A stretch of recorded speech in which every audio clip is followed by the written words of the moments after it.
Okay, welcome everybody to the school committee edition of Native Gardens here.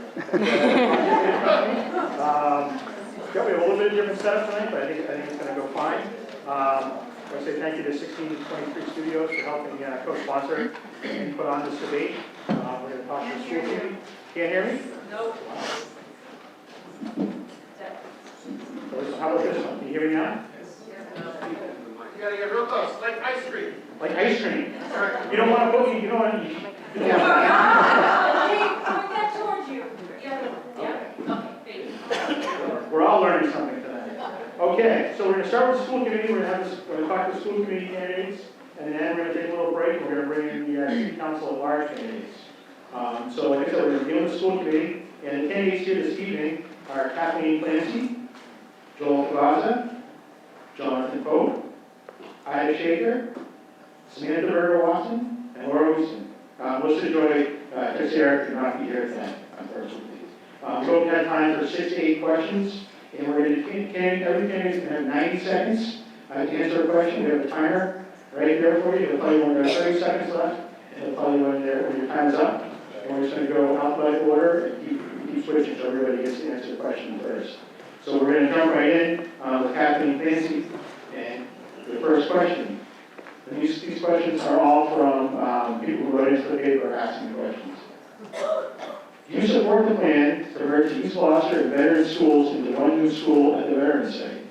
Would you support a special election next year to vote for debt exclusion to support the new school? And if any override should fail, what should the plan be?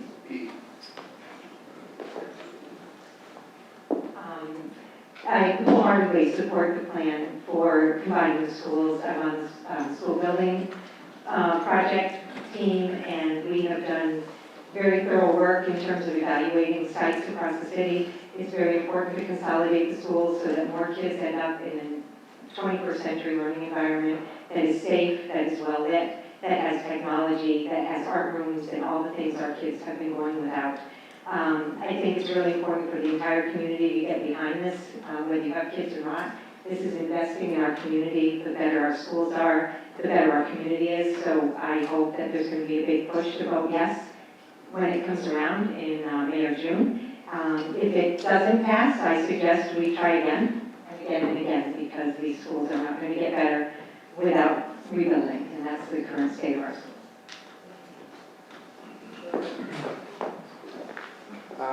Good evening. I am in favor of the combined East Gloucester Vet School. I'm not super thrilled about where it's going to be built. I think there are better options, but trying to be glass half full about this. I would hate for us to shelf the potential that we have here for bringing even more elementary students into the 21st century. I'll point out that we're a fifth of the way through the 21st century, and only one of our 5 schools is actually in it with us. So I think that although different choices maybe could have resulted in a better outcome, I think that on the whole, this is something the city needs to do, and I will be advocating for its creation, and will be advocating for the debt exclusion override as necessary. As Kathy said, if it fails, then we need to try again. If that means going back and trying to come up with a better solution, a better school, better site, to convince more of the voting public that it was necessary. But as she said, these schools are not going to get better by not replacing them. So we are where we are, unfortunately.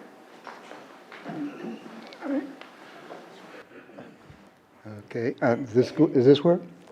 Okay, yes, I do support the combination of combining East Gloucester and Veterans School. And this is something that we've been working on for since 2014. I feel there's really a compelling reason to go to the Veterans site. The first one is there's already a school there. You're not changing the use of the area. The second one is if we build a new school at Green Street, we will be eliminating essentially the only field in that area, the only green space. And I think that that's a thickly settled neighborhood There's going to be 200 new units in that same neighborhood within the next couple of years. There's going to be a new YMCA. There's going to be additional commercial space. So I do support the veteran site, and there are other good reasons. If the debt exclusion doesn't pass, we would be compelled to reapply to MSBA. We applied for this, at this point right now, we applied in early 2016. So it does set you back.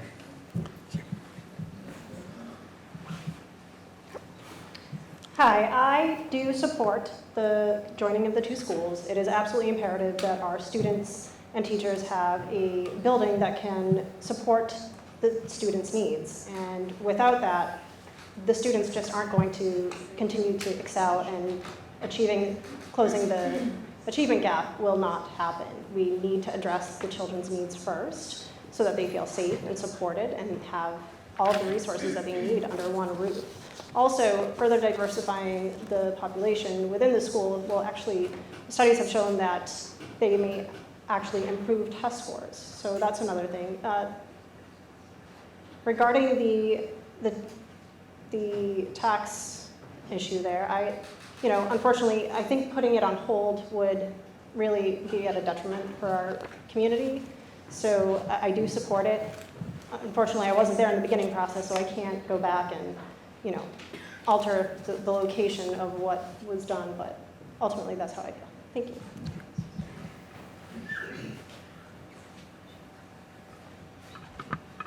Hello. Which one?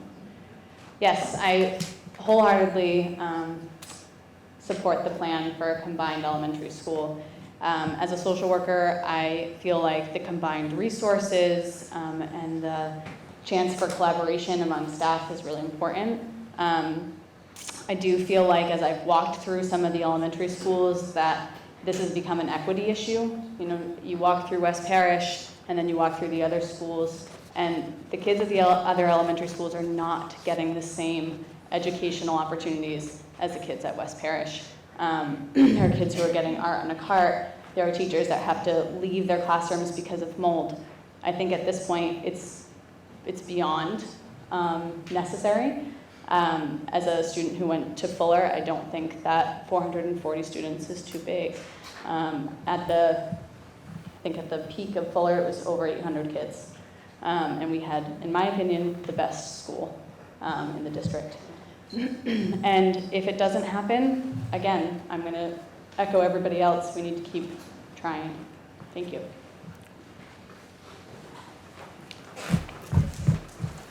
So I guess we're unanimous. I wholeheartedly support a consolidated school. Walking through the veterans in East Gloucester and speaking to the principals of veterans in East Gloucester, they unequivocally speak to the need for a new school, for educational opportunities, for learning facilities for their students. And for me, what was incredibly important was that all of the teachers at East Gloucester Elementary stood up in a meeting and said, some stood up and some had a signed petition saying, we all need a new school. We need it. And these are the many reasons, Sam alluded to some, that we need it. So my daughter goes to Beeman. These schools are old. These schools are past their full life, and it's time to start replacing them. As far as the debt exclusion, I do support that. I hope, really fervently hope, and will work hard to make sure that it passes. If it doesn't, we will be delayed quite a bit. Thanks. Okay, can you ask them to introduce themselves? They don't know who they are. Okay, they're on. Okay, our second question, we start with Joel Favazza. Gloucester has added another resource officer at O'Malley to boost school safety and security. What other steps should the schools be taking in regards to security? I heard Mr. Shalino ask that we introduce ourselves, so I'm Joel Favazza. As to I'm a school committee member currently and running for re-election. As to the question at hand, I think we may be actually focusing in the wrong direction about school safety. The school committee just received a presentation. I think we're slated as a city to spend something like $1.5 million basically armoring the atrium of the high school in case of to make it safer in case of an active shooter situation. We're going to put a command center, et cetera. For $1.5 million, you could probably hire 2 full-time school psychologists for 10 years. And perhaps with those kind of professionals in that school, you might be able to prevent the situation from ever happening that would require you to need a command center and an armored front entrance. So I think that those directions need to be explored a little more further before we just start adding police officers and adding electronically locking doors, et cetera, to our schools.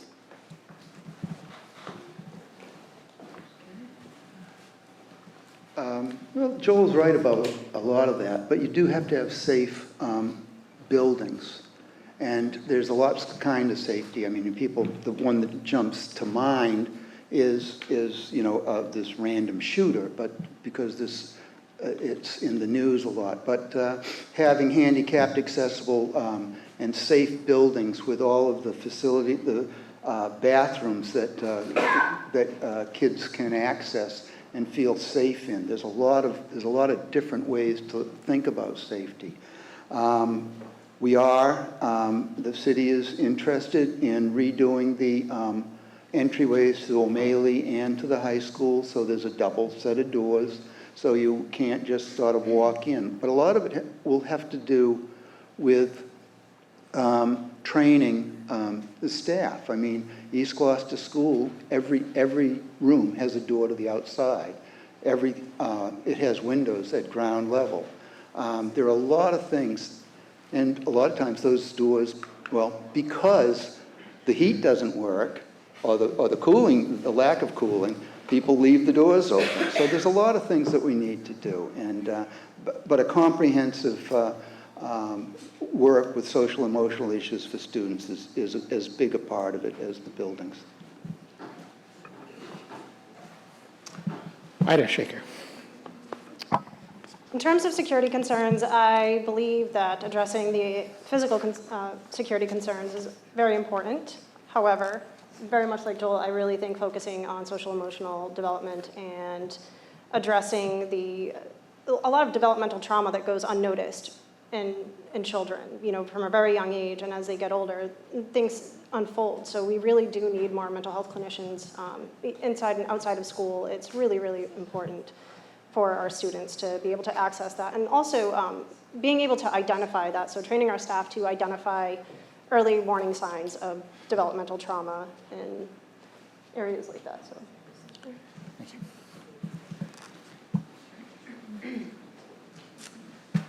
Similarly, it sounds like we're unanimous on this. Yes, I mean, I think it circles back to why we need new schools. There's a lot of security issues at all of our elementary schools, but I will say that focusing on relationship building really needs to be a priority. The high school has 1 social worker. They have 28% of their population on IEPs. So, we can't do the work that could help potentially stop issues that could lead to security issues.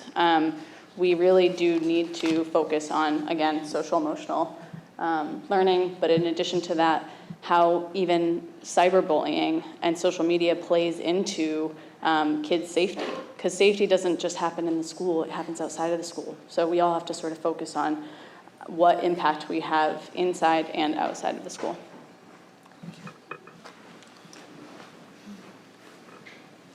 I'll do what Joel did. I'm Laura Wiesen.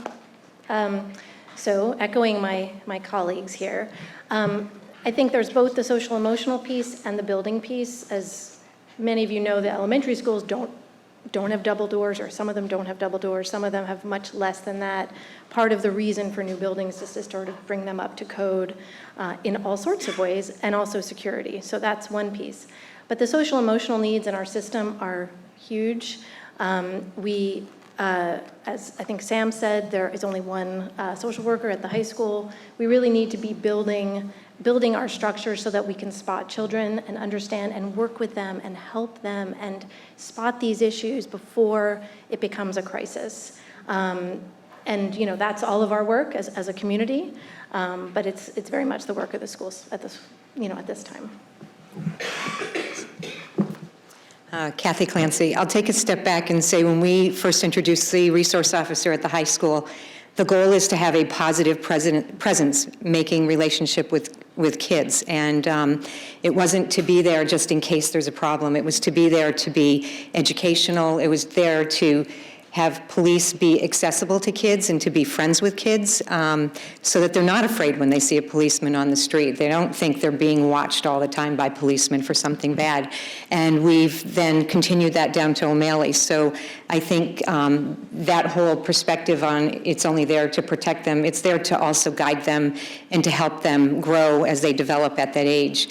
Part of the double entry, when you go to West Parish, there's a double entry, and I don't think people would say it's cold. It's part of kind of where we're at, that you need the double entry to make sure that people get in that are supposed to get in. Either maybe domestic situations that are probably equally as dangerous as something completely unknown. So, and I think to keep our schools friendly and welcoming, that's the staff training, having somebody greet them with a friendly face when they get through that second door, and making sure kids feel like they belong. Thanks. Thank you. Our third question, we start with Jonathan Pope. Many local residents say they want more civic education for students. What can you do as a school committee member to promote that? Well, as a school committee member, we can support it financially in the budget. The other thing that we can do, and there's talk about this at the state level, and we've been sort of waiting, to make it a graduation requirement.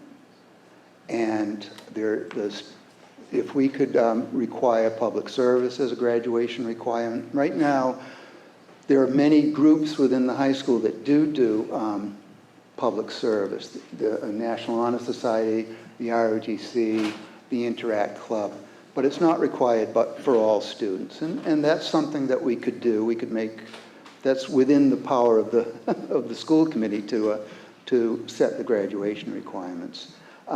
We can also support classes, and they do a good job with Constitution Day and these smaller sort of one-off events, but we could ask to build it into the curriculum.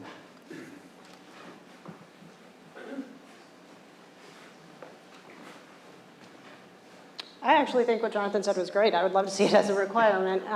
It's truly very important for children to learn the importance of giving back to the community. So I really think that incorporating that as a graduation requirement is a great idea. So I'm going to leave it at that. That was great. Thank you. Similarly, I think a graduation requirement is great, but I think as a school committee, we need to make sure that we are collaborating with organizations in the community and creating relationships. To me, that seems to be one of our most important jobs, is to make sure that we know some of the mental health agencies, we know people who are working at Open Door, for example. It's something that I've done as a social worker in this community for years, is working with outside agencies, and I think that needs to be part of our job. Was your question, would you repeat your question? Sure. Many local residents say they want to see more civic education for students. What would you do as a school committee member to promote civic education? So civic education. Well, I think what's already been done by following, I know Councilwoman Gilman has worked on a project where students follow candidates around and watch the process, and I think that's an amazing way to give our students insight. I think that anything we can do, both within the confines of the academic work, to to improve our students' understanding of civic life in this country and in this community, and also to get them out in mock courts, mock elections, mock, anything that sort of flexes those muscles for our children benefits us all. I think that there is a real dearth of knowledge of how our communities work. What do all the people sitting in this room, and what do we all do? And as much as we could have our students following us, but also learning from us in different ways, in school and out, would be great. I will also acknowledge Councilor Gilman, who led the charge on the bringing back the Student Government Day, which happened in, I think, May, where students came and saw what different people did in city government and the city departments. So that, along with the change at the state level for more civics in our curriculum, which obviously has to be funded and prioritized through the budget. Through my work on the foundation, we've heard from many supporters that they'd love to see a debate team at the high school, and that has really been on our radar screen as how do we get something like that going. I know the high school kids are very passionate about many topics. I think, people that have been paying attention see some really good thinking by our high school students and some real active engagement with the community and on issues that are important to them. So the more we can encourage them and give them experiences, the better for everyone.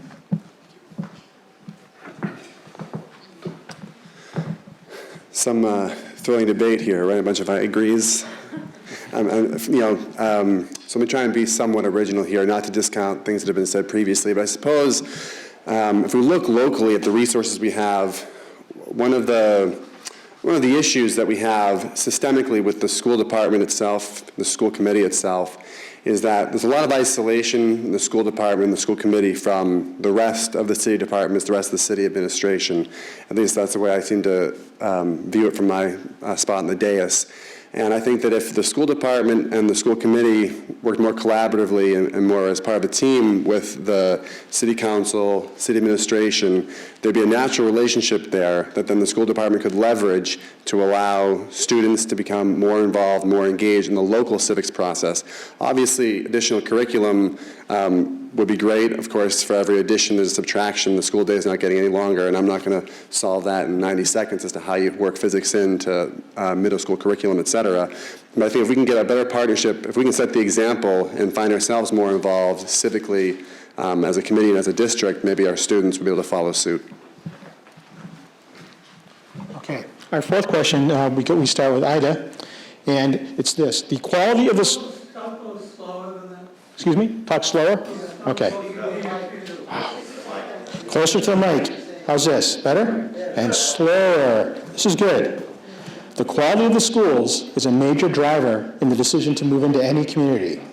How would you describe Gloucester's schools to parents looking to move here from over the bridge?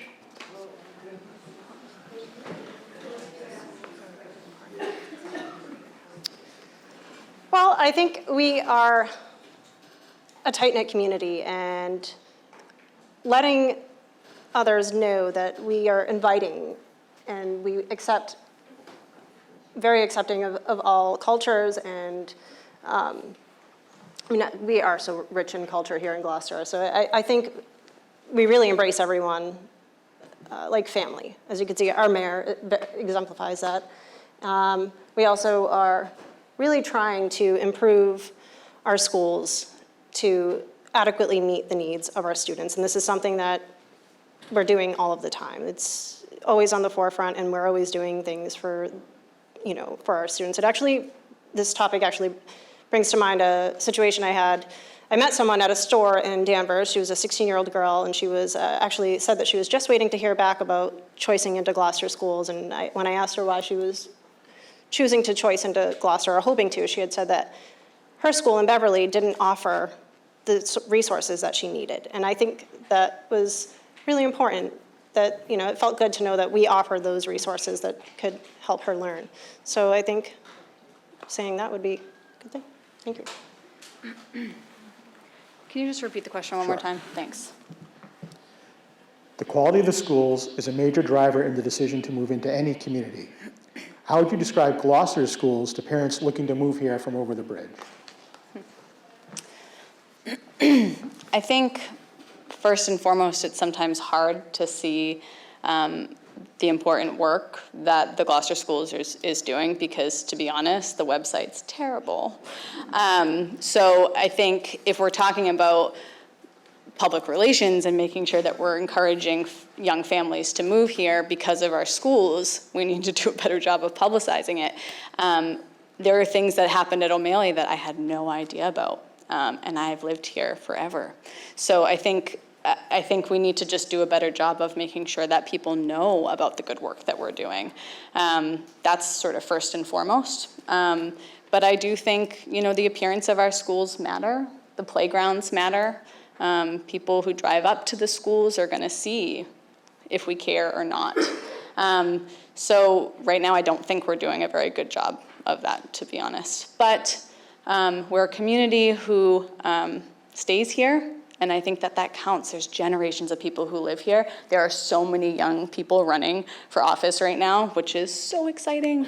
And I'm very proud of that. So I think it's something worth talking about. Why are we here? Why do we want to care and work for this city? So anyway, that's it.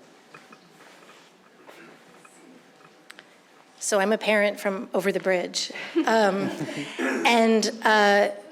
What I say to people is there are so many good things happening here, but we don't know about it. Even here in Gloucester and outside Gloucester, it's not being publicized, it's not being communicated.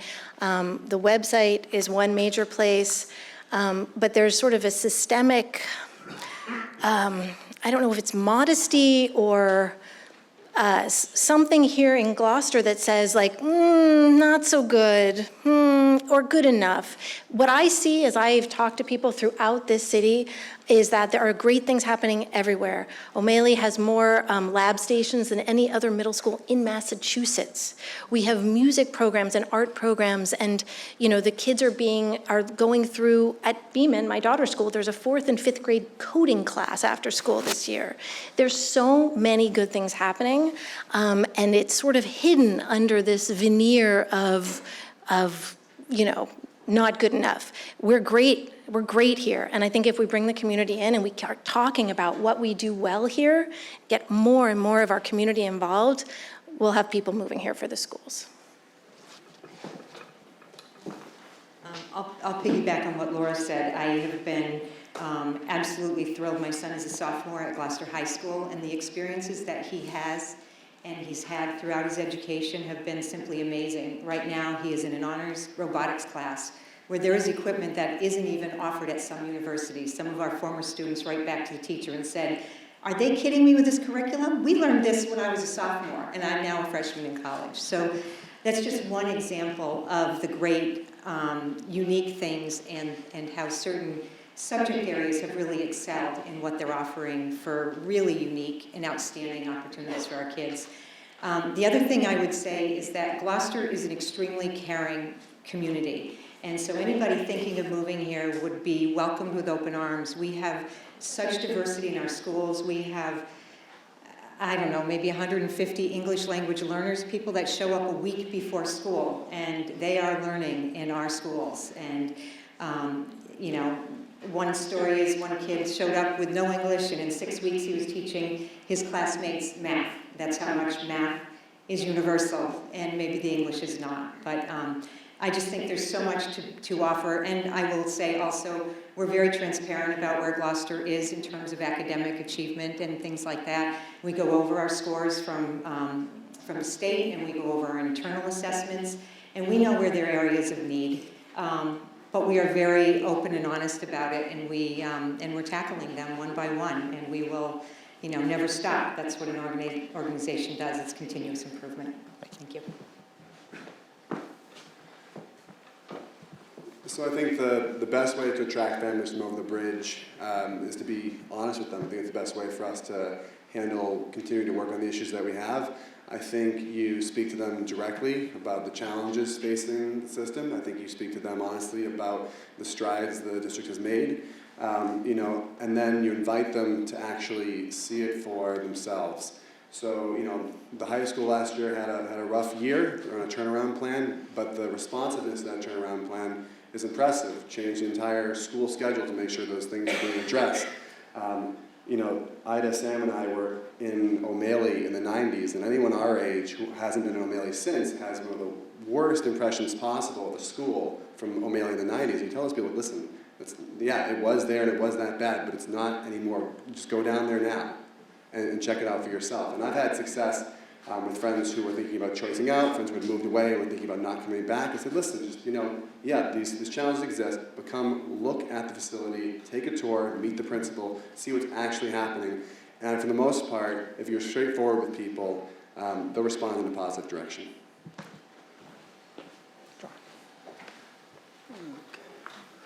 Well, I think a lot of things have been hit. One of them, obviously, the PR issue. Gloucester has phenomenal diversity in the community and in the schools, and some people like diversity, some people don't. You know, that's why we have 300 kids going to Rockport.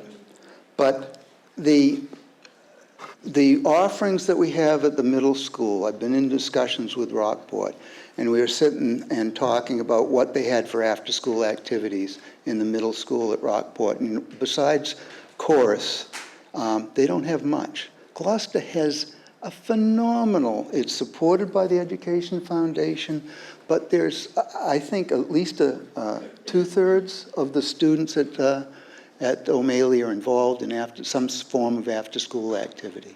The high school has phenomenal offerings across the board. We don't do a good job with PR. And as Joel said, Joel's absolutely right.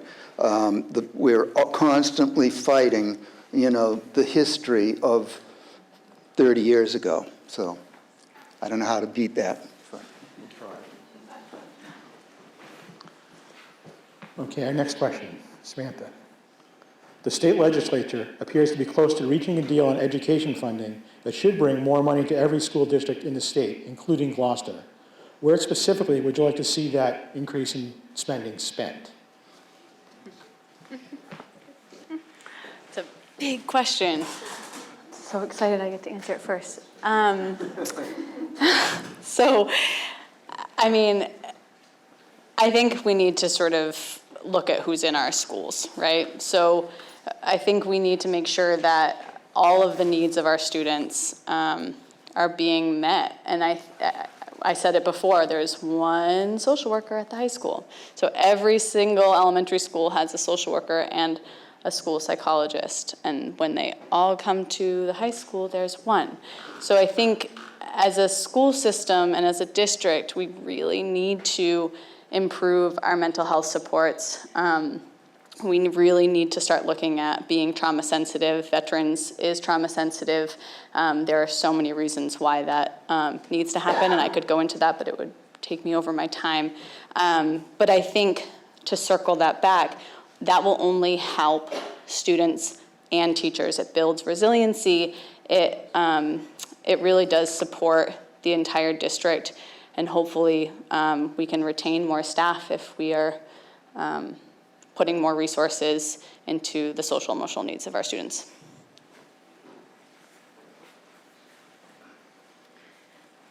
So I'm not sure that the way the funding bill is structured or will be structured, it's not going to be sort of like free money to do whatever we want with.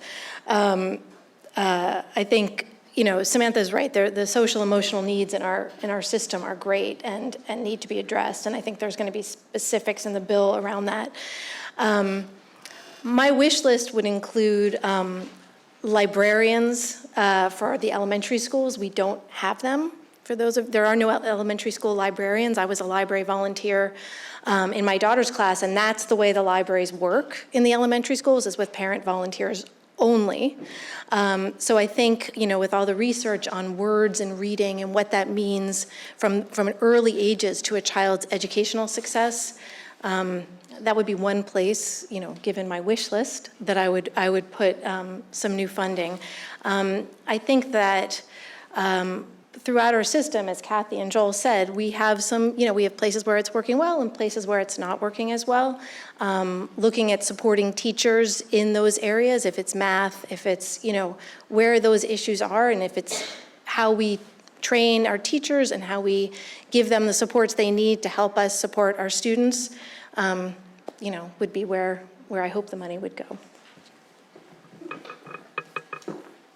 I'll piggyback a little bit on what Laura said. There are areas where I would call it professional development, but not to get teachers to where they should be, but to have them continue to keep pace with what's going on in the changing marketplace and how to deepen their, how they offer their education to kids. So there's always things that we can reflect and look outside of the district or even inside the district for looking for good practice, and that takes money.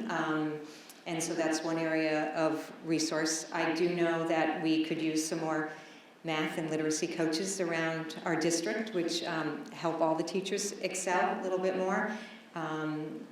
So there's many areas where just extra money. I know when we were dealing with budget questions this past year, the principals at the elementary schools please don't take our adjustment counselors.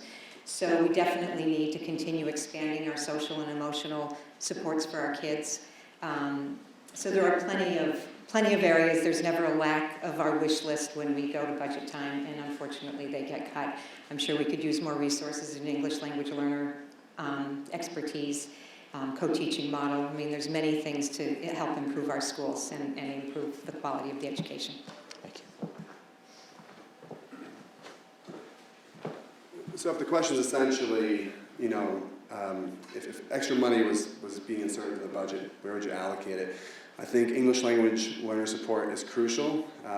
Whether you speak fluent English or you speak none of it, you're required to take the same MCAS test as everybody else. And those scores are reflected against the district and the particular schools. So I think it's crucial that we help English language learners get up to speed as quickly as possible, and it requires resources. But speaking of resources, I think one of the things that's severely lacking is resources, period, simple things, art supplies, music supplies.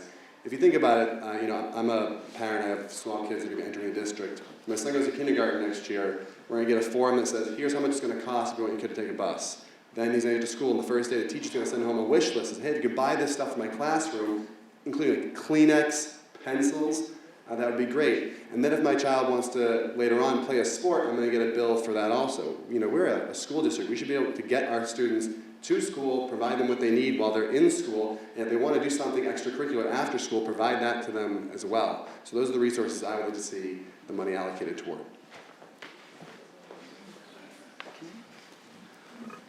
Well, this is great. We get a lot more money. I hope that happens. I don't have a lot of confidence that the bill that's currently in committee in the state is going to end up with a lot of cash for Gloucester. But if the question is what would we do with it, the things that we weren't able to support last year that we had to cut when we had to balance the budget because we make our requests every year, and we almost never get everything we ask for. We had to cut a math coach that we wanted for the elementary schools. We had to cut some, the social emotional support people. We were able to get some things from a grant so that we can have in-house suspension now at the high school, so we're not sending kids home, and so they can have a holiday instead of, a sort of a learning experience. But supporting social and emotional, and supporting the academic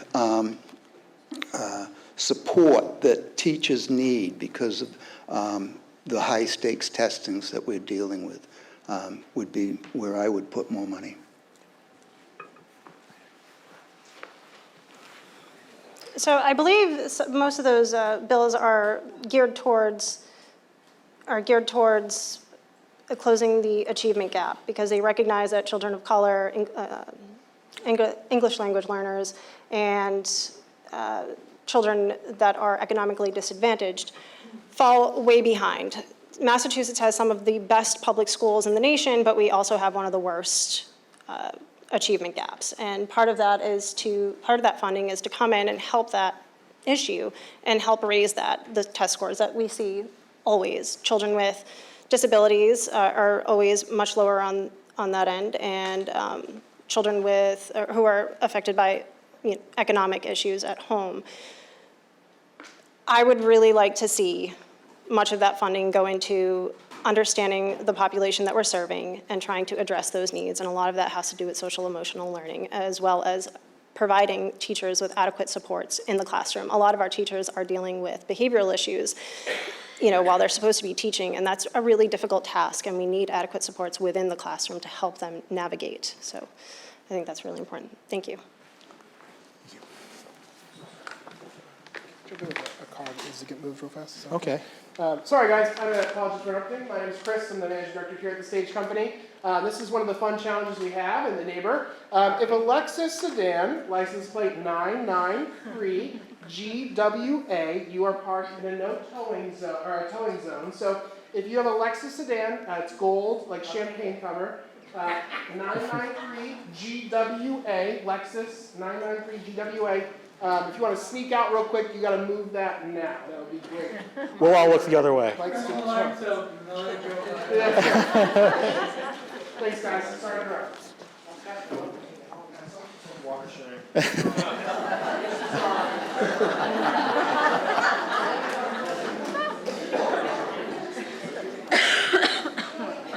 This is a very Gloucester debate.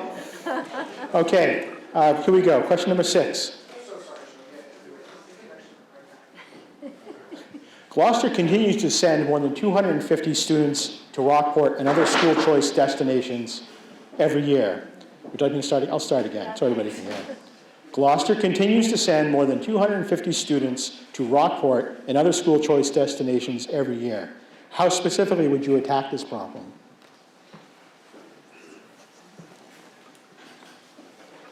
So for me, the school choice issue is about communication. I know personally, parents leave the district because they think the schools aren't very good and they think Rockport will be better. That doesn't come from the data. So what I would do is start sharing what's really happening here in Gloucester. The fact that 4 of our 5 elementary schools are actually ranking higher than Rockport Elementary School, which would come as news, I think, to many people. That we have programs throughout our system, but especially at the high school, more AP classes, more scientific, the robotics that Kathy mentioned. We have so many good things happening here.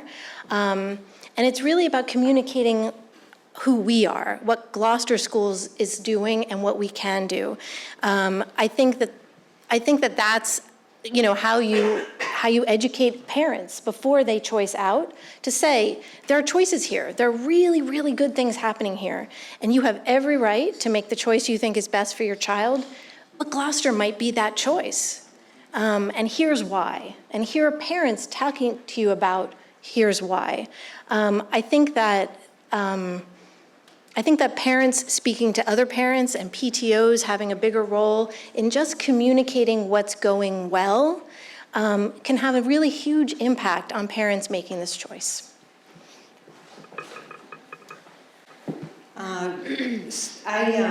I know parents make decisions based upon their own child's needs, and sometimes it's a very legitimate choice for service here or grandmother lives over there. So we can't think that all choice has to do with them not choosing us. It could be that they have a reason, a different reason. That said, I think Gloucester schools are the best choice for probably any family. The services we have that are supportive services for kids that have challenges is one of our strengths. You'll hear it from parents that have their kids getting IEP services that we do really well. I think the complicated thing about Gloucester is we have such a diverse population that we have families that want their kids to go into the trades. We have families that want their kids to go to the college. We have other families that don't really know how to support their kids to figure out if it's college or career or whatever. And it's a very complicated message. So back to communication, how do you best say on the cover of Gloucester Times, we do great at serving just about anybody. The principal at the high school uses the phrase, a place for everyone and where everyone finds their place. And we really are very proud of that. It's just a complicated message to to communicate. Thank you. So if you can't beat them, join them. I'm a huge advocate for looking into the regionalization of the two districts. If you look at the student population between the two, there are fewer students in Gloucester and Rockport combined than there were just in Gloucester 15 years ago. And so, you know, right now if there's 250 students, Gloucester students in Rockport, that's roughly, if they're averagely spread, about 20, 21 per grade, which makes them about a third of each grade of Rockport is Gloucester students. So as far as any, you know, culture shock or community clash between having Rockport students go to school with Gloucester students, it's already happening. That's kind of the lemonade you can make out of these lemons, is that we've already integrated our student populations kind of unknowingly and by accident by the school choice issue that we're having. But if you look at the logistics of it, if you were to take every student out of the high school at Rockport and the middle school at Rockport and put them at O'Malley and GHS, bring over the Rockport's expertise in art and music education, you'd still have fewer students in both those schools than were there when I was there. So the room's there ready for them to come. You're not building new schools, you're not building additions to these schools. That then frees up a building over on Rockport. We still have Beaman and Plum Cove we have to address. And if we all of a sudden have an empty building in a regionalized school district, we can maybe save $80 million on a new elementary school if we're able to use the Rockport campus as that site that we start moving more elementary school students toward. So the way I would try and cure this school choice problem is I would try and choose a collaborative approach.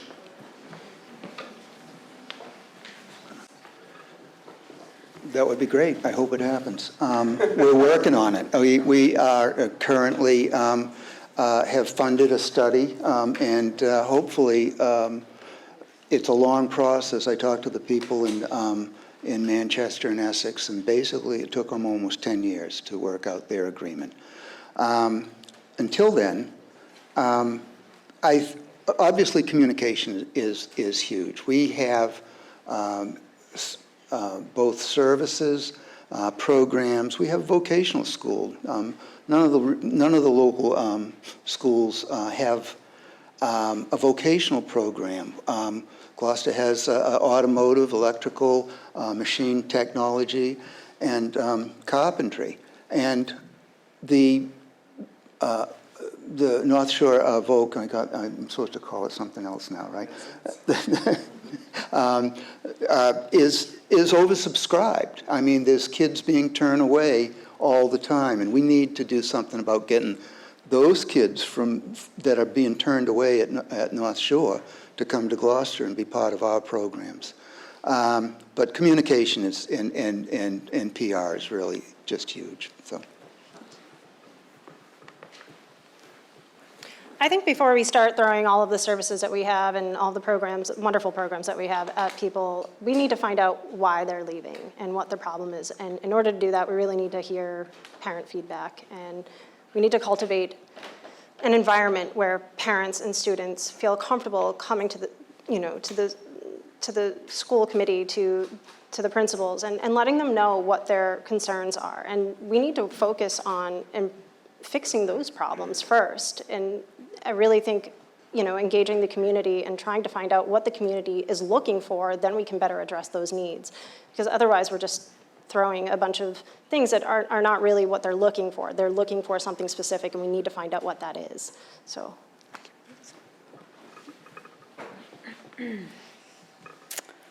I'll agree with Ida on this one.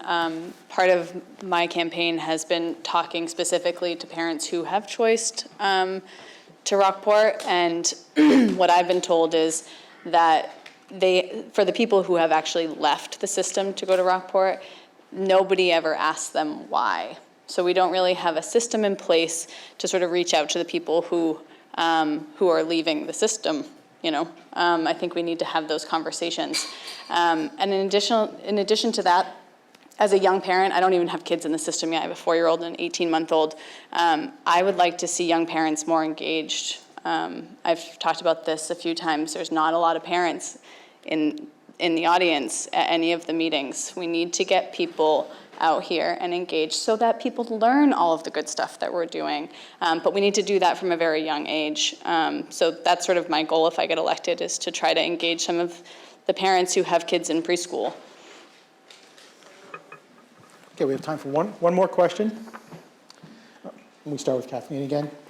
In this age of testing, how would you measure success in the city schools? I think testing is important, particularly the testing that we do, the assessments we call them, which are probably more quick assessments so that a teacher who's teaching reading in first grade can figure out if it's fluency or comprehension or things like that, so that a teacher can quickly adjust what they're doing and try a different approach. I think those things are extremely important. In terms of kind of pure raw information and raw scores, sometimes I don't think that captures the enthusiasm a kid may have because they've tried a new subject and really like it. I think if we can inspire learning and we can encourage perseverance to learning, that sometimes some kids may take a while to get at a certain level of achievement, and they may not really have a mastery of some things until much later, while others have it earlier. But I think as long as kids are feeling good about what they're doing, inspired to learn, I think they will all eventually reach their potential and find something that really they're passionate about. And that's where I believe true success is.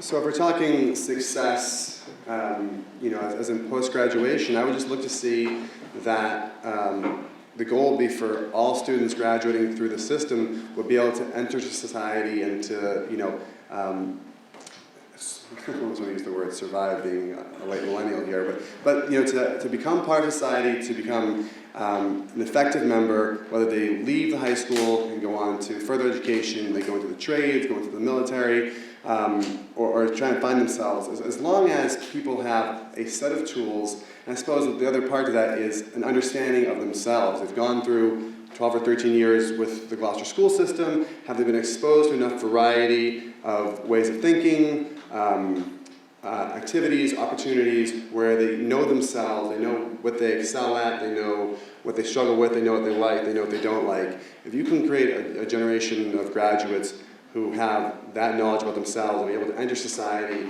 and do something productive with what they've retained, I don't think you need to worry about whether their test scores are through the roof or how many kids went to an Ivy League. You just need to worry that everyone is out there doing what's right for them. So when the big tests got put in place, the rationale was that it was supposed to be an assessment, and it was supposed to be a tool that the schools could use to figure out how to do a better job. But it rapidly became a way of saying, my school's better than your school, or my community does a better job. And it's really unfortunate. When it's used as an assessment, and it's used very well in many areas, not necessarily MCAS, but a lot of the testing that they gave us tests when I was in school. It's not that much different. You do those, it's just more organized and more accountable right now. So we are able to have very quick turnover to find out if a kid's not keeping up with what level they're supposed to be, and they can do interventions right away. So I think that the testing on that level is excellent. But it's the other thing. It's this whole Gloucester schools are very good, and some of them test well. But our mission is for all students to be successful, engaged, lifelong learners. And that's the important thing. It's not whether they score high on all the tests. It's whether they continue to learn as they go through their life. Would you kindly repeat the question for me, please? In this age of testing, how would you measure success in the city schools? I do feel that there is a place for testing. Like Jonathan said, it does gauge where we are, and it does assess whether or not children are learning the curriculum that we are presenting to them. But it doesn't gauge how they relate to the outside world. It's not gauging how well they interact with the world around them. It's really just teaching them that they, how to take tests. I do think it has its place, but I think really allowing children the opportunity to interact with the world will really show us whether or not children are learning the content that they have, because not everybody is going to grow up to be an engineer or a physicist. Some might not need those skills. They might need different skills. So I think teaching students how to interact with the world around them and make positive choices and whatnot will really, I think that's a better method. Thank you.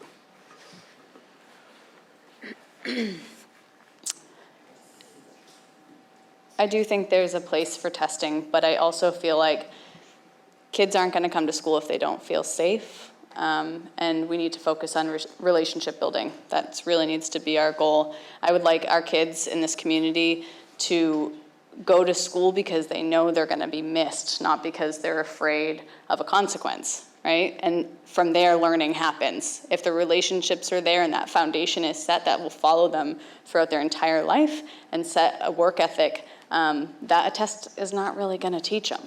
I think it's up to us as a community to make sure that all learners, regardless of their background and their history, feel safe in our schools.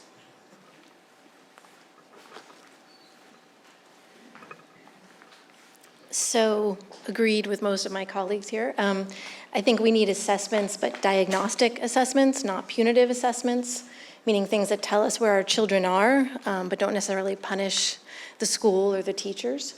But I'm thinking to there's a term that James Cook has been using a lot as he talks about the high school, and it's making sure the kids are doing higher order thinking. And I think that is really sort of captures the goal of figuring out kids wherever they are, whatever their skills are, wherever their talents are, that they can know how to think and that they can know how to sort of process information and, be productive and happy citizens in our sort of rapidly changing world. I don't know how you measure that. I'm sure there are brilliant educators who are thinking about that. I'm not that person, but I do think that to find the way that our children come through feeling safe, feeling like learning is exciting and the world is out there for them, and that they can have the tools to learn about the things they want to, I think that would be a real mark of success for our schools. Thank you. And that concludes the school committee portion of our evening. Can we have a hand, please?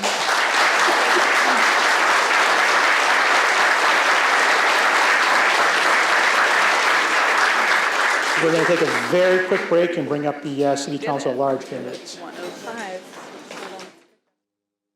But now we're back with the City Council at Large debate, and we have our candidates here: Peter Canavo, Joe Sciolino, Melissa Cox, Christopher DiMercurio Sicaranza, Jen Holmgren, John McCarthy, and Jamie O'Hara.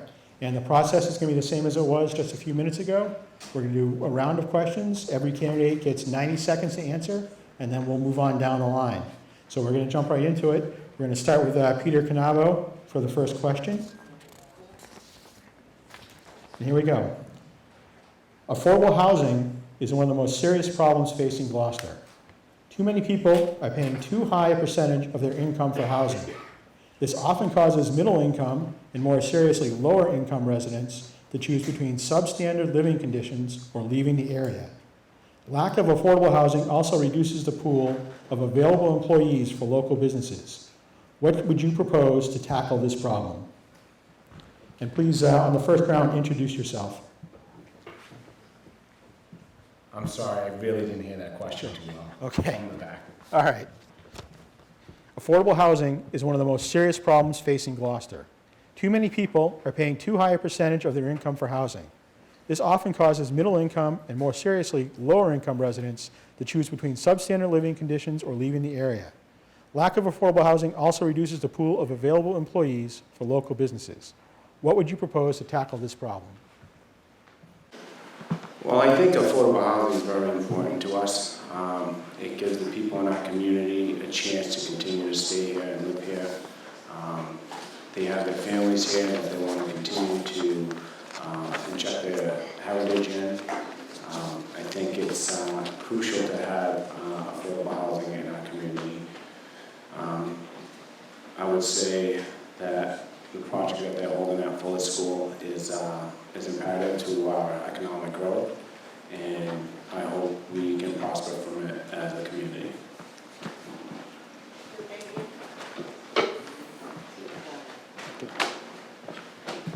Joe Shalina, can everybody hear me? Affordable housing.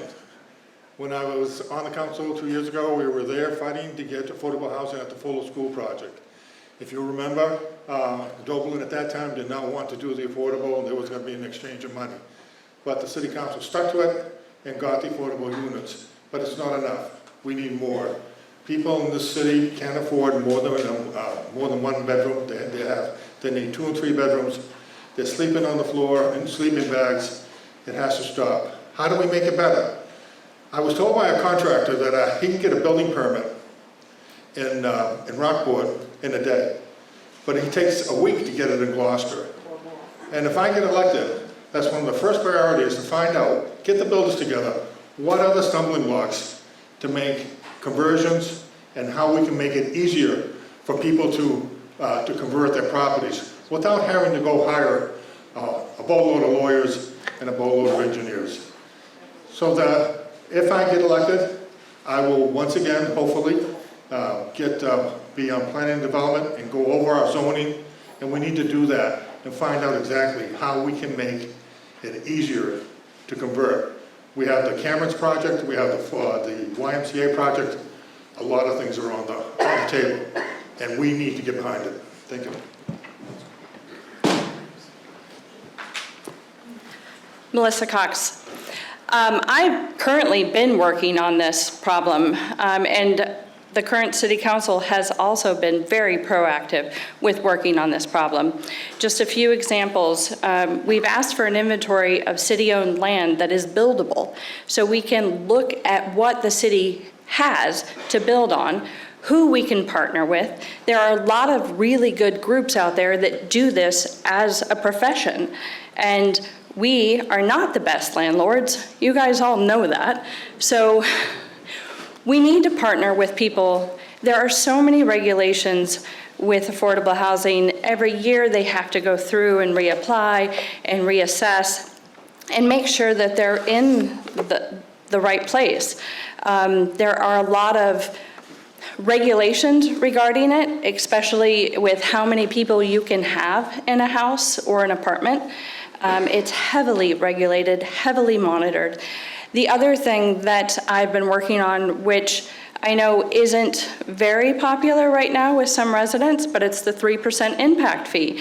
And the mayor has committed to partnering with the city council to move that. So 100% of the 3% impact fee from affordable, or from like Airbnbs, are put towards the affordable housing projects, such as our city-owned land being developed for affordable housing. Thank you. Hi, everyone. Can you hear me okay? Christy Mercurio Sicaranza. So affordable housing is definitely one of the most critical issues of our time here in Gloucester. And it's something that I think we as younger people are seeing a little bit harder as against maybe an older community that's tenured in the community, and seeing all the young people that are trying to come into town and either trying to convert houses that were previously single families to 2 families. My mother-in-law is in the audience tonight. We converted her home into a 2-family to make sure she had a sustainable income. Affordable housing should really be called workforce housing. It should be attainable housing. And we should be working with developers that want to do mixed-use developments. We shouldn't have a situation at Expressos, whether you were for it or against it, where we saw the worst of us come out, not the best of us. We should be talking about how we can actually get the developers into town that can work with us with the right vibes, but also, more importantly, give us sustainable housing. We can work with our heritage and our culture by respecting the fabric of our community and seeing the different styles that we've had. There's many great historic houses here. But more importantly, we have to look at where we are in the greater Boston regional area. We're lumped in with the greater Boston area and Boston itself. So that means your average salary is $90,000. If that's not the case for you, then we need to have a conversation about how we can correct that with their legislative partners. So whether it is the short-term rentals and the impact fees, we need to work on the housing production plan to get more public input, but we need to work together to talk about this in a meaningful way outside of this community, but especially inside of it.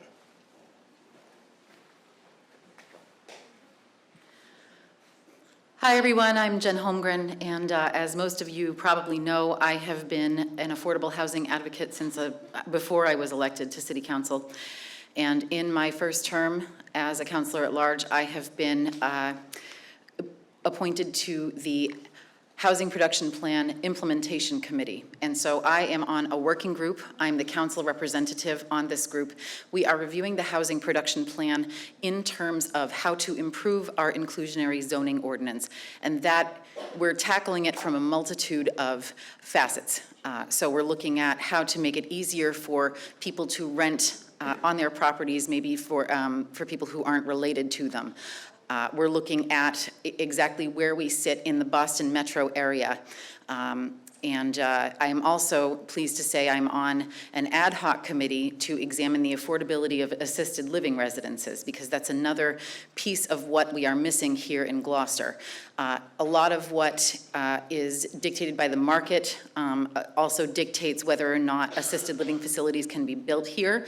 And we need to look at exactly what services can be provided to seniors in the community, maybe not necessarily in assisted living facilities, but in their own homes or in unconventional facilities. So my deep desire is to keep working on that into my second term. Thank you. Hi, I'm John McCarthy. Affordable housing. I think one of the problems that we're seeing now about affordable housing is condo conversions. You go up to some of the older neighborhoods in Gloucester, you see a lot of the 3 families that are converted to condos. The rental market isn't there. Hopefully Fuller School project, allowing 200 rental units, will at least alleviate some of the workforce housing. Then we have the elderly. The elderly, people like to age in place is a common term right now. We need to come up with some measures to allow them to do that. We need to look at our zoning to allow them to convert from singles to twos, to maybe make multiple lots out of their lots. We need to try to make that process available to them. Another idea is also to host estate planning. There's a lot of things that people could do to be able to hold on to their houses, turning them over to their children.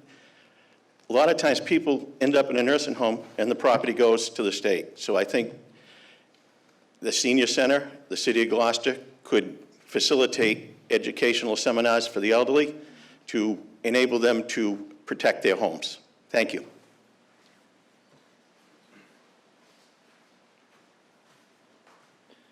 Hello, my name's Jamie O'Hara. This is a double-edged sword. Gloucester has been discovered, and with that, real estate has gone up tremendously. From a city standpoint, it's a difficult issue to control. We don't control the price of homes, and in turn, the cost of apartments or living spaces for people to move into. With that said, trying to keep the city costs under control. Taxes, water and sewer, everything affects the bottom line of what people pay to live in our beautiful city. Obviously expanding the housing market, the apartments, the 200 apartments that are slated for Fuller School. Everyone wants places to live, but we don't want to live with the traffic that comes with that. I think we all can say that we've driven down from Blackburn to Grand Circle in the afternoon and you sit in traffic. I don't think it's going to probably get much better with 200 apartments, a YMCA, but that's what we're faced with. So we have to have things under control. As a city, we have to please the people and try to work with the people, the developers, to keep things in line so that we don't run ourselves into what's happening in Boston Traffic, what it was in the past, you drive into Boston, you could leave at 5 o'clock in the morning and you could get in smooth sailing. Traffic is backing up tremendously. We're looking at the same problem here. So it's controllability and trying to keep our city costs under control and working with people. Thank you. Okay, our second question, and this is one we also asked the school committee candidates. We start with Joe Shalino. Do you support the plan to merge the East Gloucester and veteran schools into one new school at the veteran site? And would you also support a special election next year to put the vote for a debt exclusion on the ballot?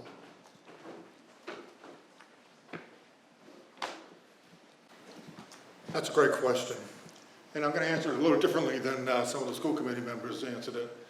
Some of you were around when Mayor Kirk was around, and we went around to all the wards, and there was a talk at the time about building a magnet school. Who remembers that? And the magnet school would have been put all the children into one huge school, and the parents were dead against it. I went to every ward meeting, and every ward, they said, no, we want neighborhood schools. That's the West Gloucester School is a prototype, it's our standard. That's what the new school is going to be. How do we end up putting two schools together? Well, it's because of the state, the funding, that it's much more economical to build the two schools than the smaller schools, and they're closer together, that it would be a neighborhood school. It would be a school that you could walk to, and that's very important also for the children that are old enough and for the parents to come pick up. And I have been an advocate for the school department. We are going to be having a second bite at the apple. We're going to be voting for a debt exclusion, which is a type of override. And the difference is, I know you're asking, is that the debt exclusion is like a mortgage in the house. You go, you do it for 20 years, after it's paid for, it's done. We own the school, it comes off the tax rolls. We cannot afford to build the school without the state help. And unfortunately, we have to go by their rules and regulations. Thank you.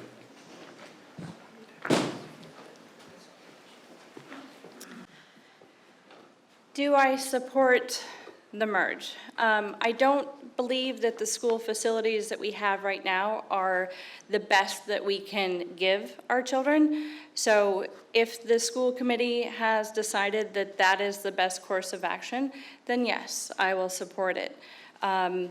Do I support a question on the ballot? Absolutely. We should not be deciding something so important by the city council or the school committee as a whole. We should put it in front of the voters. I think that's the least that we can do.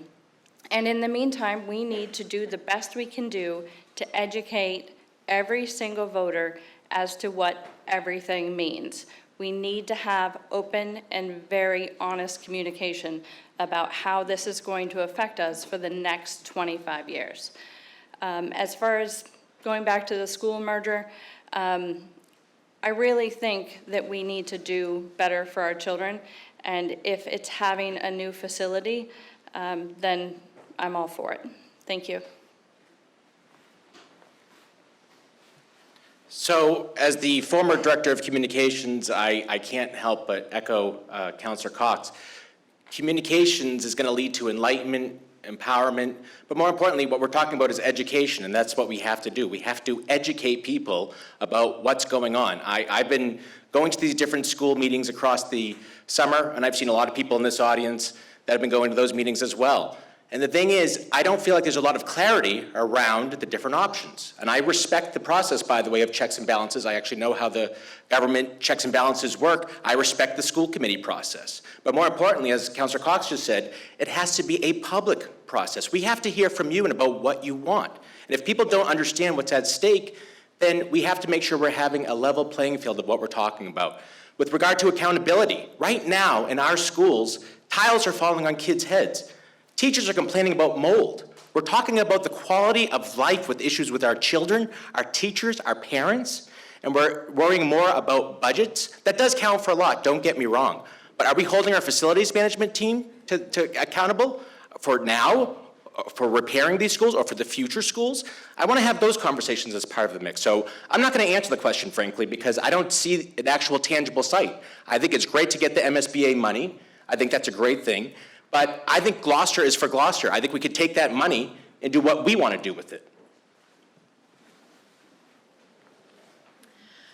Well, as a parent who is fortunate enough to send my daughter to West Parish School, she is in 4th grade right now, I'll say, I believe all of the children in Gloucester deserve what she's got, which is an absolute state-of-the-art, environmentally friendly, efficient building with tiles that are not falling down, with teachers who are happy to go there every day and teach. I will also say, unfortunately, it is not a neighborhood school, and the reason why I say that is because she can't walk there. We live on the corner of Magnolia Avenue and Essex Avenue. There are no sidewalks. People tear around that corner at 50 miles per hour, and I do not feel comfortable sending her to the school on her feet, nor do I feel comfortable walking her to and from the school. I am not faulting anyone for that. That is the way of the world. It is very sad that we need to do a merger, but in order to get, unfortunately, the most bang for our buck, this is what we're faced with, because otherwise one of these schools is going to have to wait another 6 or 7 years, become an even more derelict building. It's like a Sophie's Choice. So I do support the merger. I do support a debt exclusion. Mr. Scialino is correct. It's like a mortgage. We just paid off Poles Hill. I believe we are equipped to handle it again, as painful as it might be for some of us. We owe it to our children, and we also owe it to the economic drivers of this city, young families who want to come and move here and put their children through the schools. Thank you. I also am in favor of giving our children the most up-to-date surroundings they can have to go to school. I'm not an expert on schools. I would have to bow to the school committee and the school committee that just sat for the last 3 years, selection committee.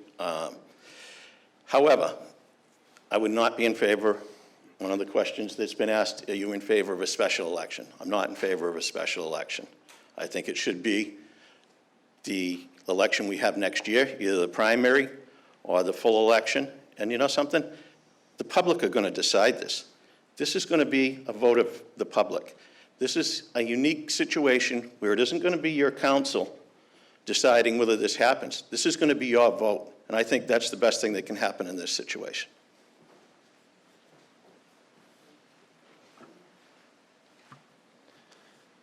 First, there's no such thing as free money. I think whether it's our money, tax dollars, or state money, everyone pays into the state. With that said, we need to listen to the people. It's been said, open transparency, bringing this to a vote.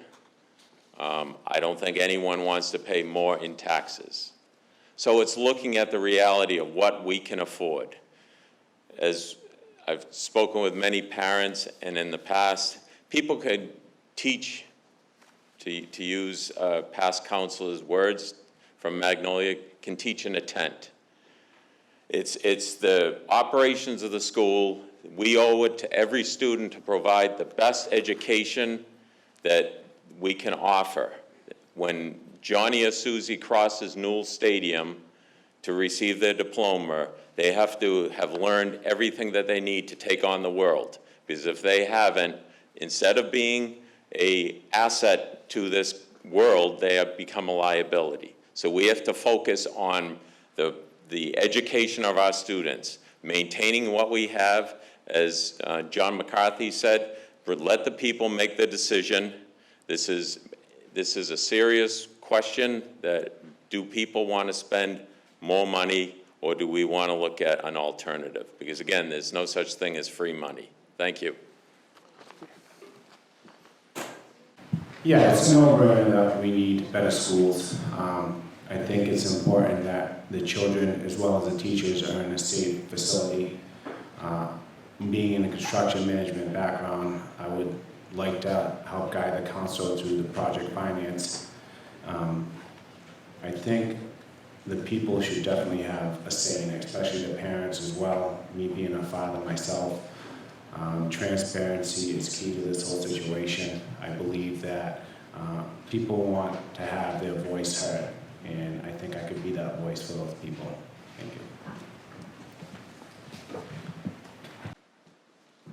Okay, our third question starts with Melissa. Excuse me. As a community that lives and works on the water, Gloucester is particularly vulnerable to climate change. Combating the climate crisis can be overwhelming. What do you think is the most important and effective action Gloucester needs to take, and how will you as a councilor prioritize that action?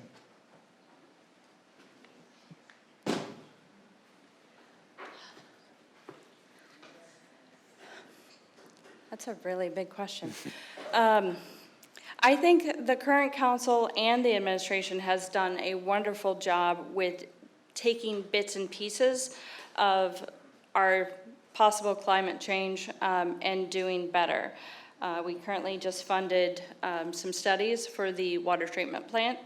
It did flood in one of the last storms last year, and we're looking at ways to improve that area in order to combat that.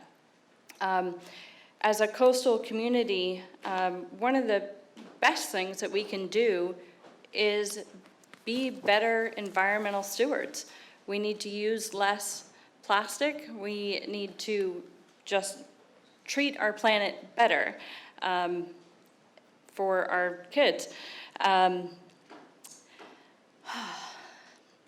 There's a lot of grants out there that we could be applying for. There's so many different things that we could do right now for climate change, and I think that we are moving in that right direction by doing a lot of different studies and assessing our property to see what's vulnerable and how to protect them. It's true. This is a very loaded question, and it's one of these things where I think too often we are once again divided into talking about for or against. I think everyone in this room is going to say they're for the environment. I think everyone's going to tell you that our working waterfront should just be that, a working waterfront. I also was the constituent services director, and I heard from a lot of you when you were parking at Saugus High School, Saugus High School, that's where I grew up, sorry, Gloucester High School, where unfortunately a lot of cars were flooded. And if we don't take action now, we're going to pay for it later. Coastal resiliency is important. I think the administration has done a great job. But this is where I heard in the school committee side this being brought up, I think, by Joel Vavaza, about working regionally, about working with our state and federal delegation. And I think that's one of the unique things that we have a chance to do, is to be a leader in this space. It's great to see the Gloucester High School kids be very passionate, very articulate. They've done a great job of enlightening, I think, even the council, but I think the council and the administration has done a great job talking about this, from the plastic bags to the plastic straws.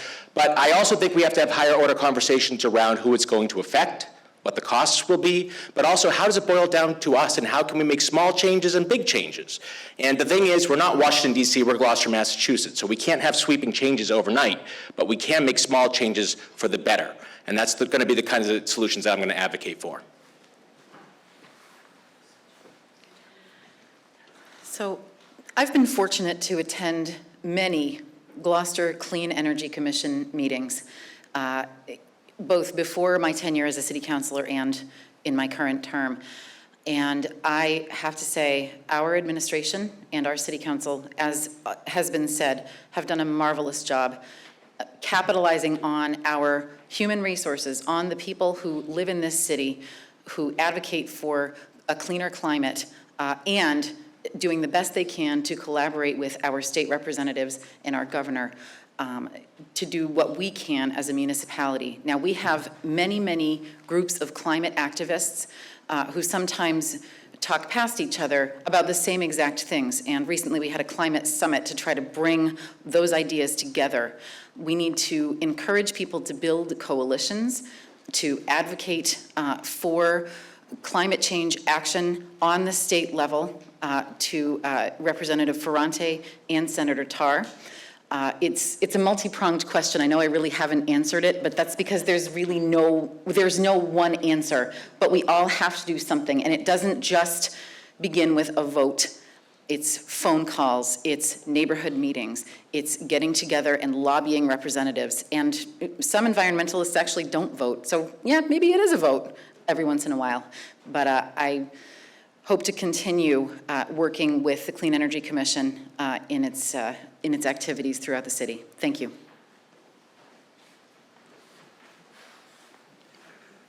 I agree with Jen. It's a multi-pronged question, and I think it starts with us. I watched a show at the suggestion of Councilor Gilman today that the local cable company did. It was very informative. They're starting in our schools now. There was an example of Beaman School, I believe, that they calculated how many plastic bottles they used inside of a school year. And it was something like 56,000.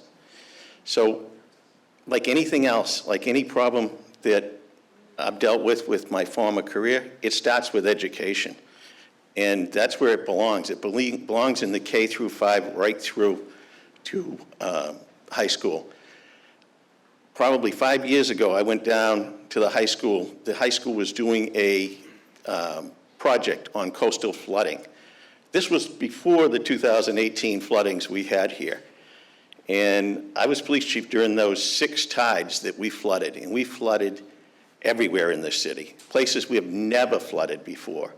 So that would be another prong of the solution to this. I know Mike Hale has looked at raising the wall on the Blemon side of the canal, on the Centennial Ave side. Centennial Ave neighborhood flooded. It's never flooded before. So I think there are some solutions. We need to protect our sewer plant. That was in jeopardy last time. People were stuck there. And I think that's what we have to look at.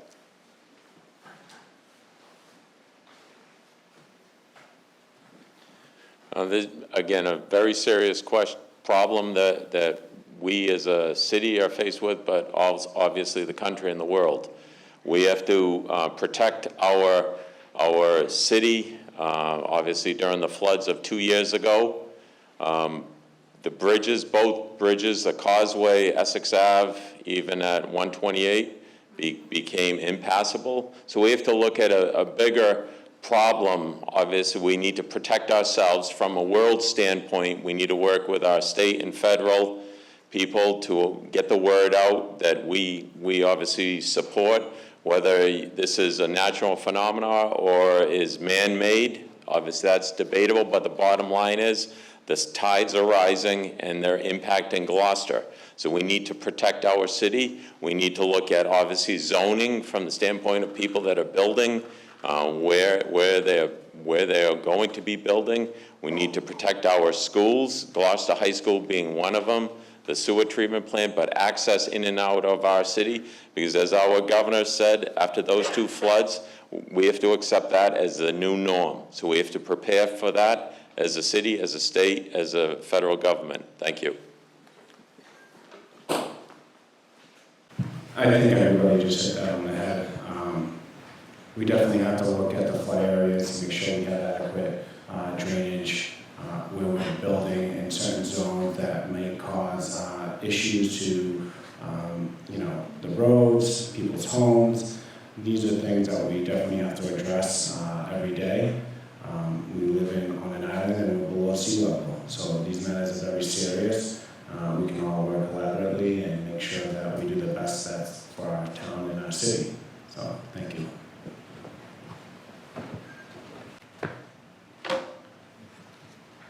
This is a problem that we as government, the city government, need to plan for the future.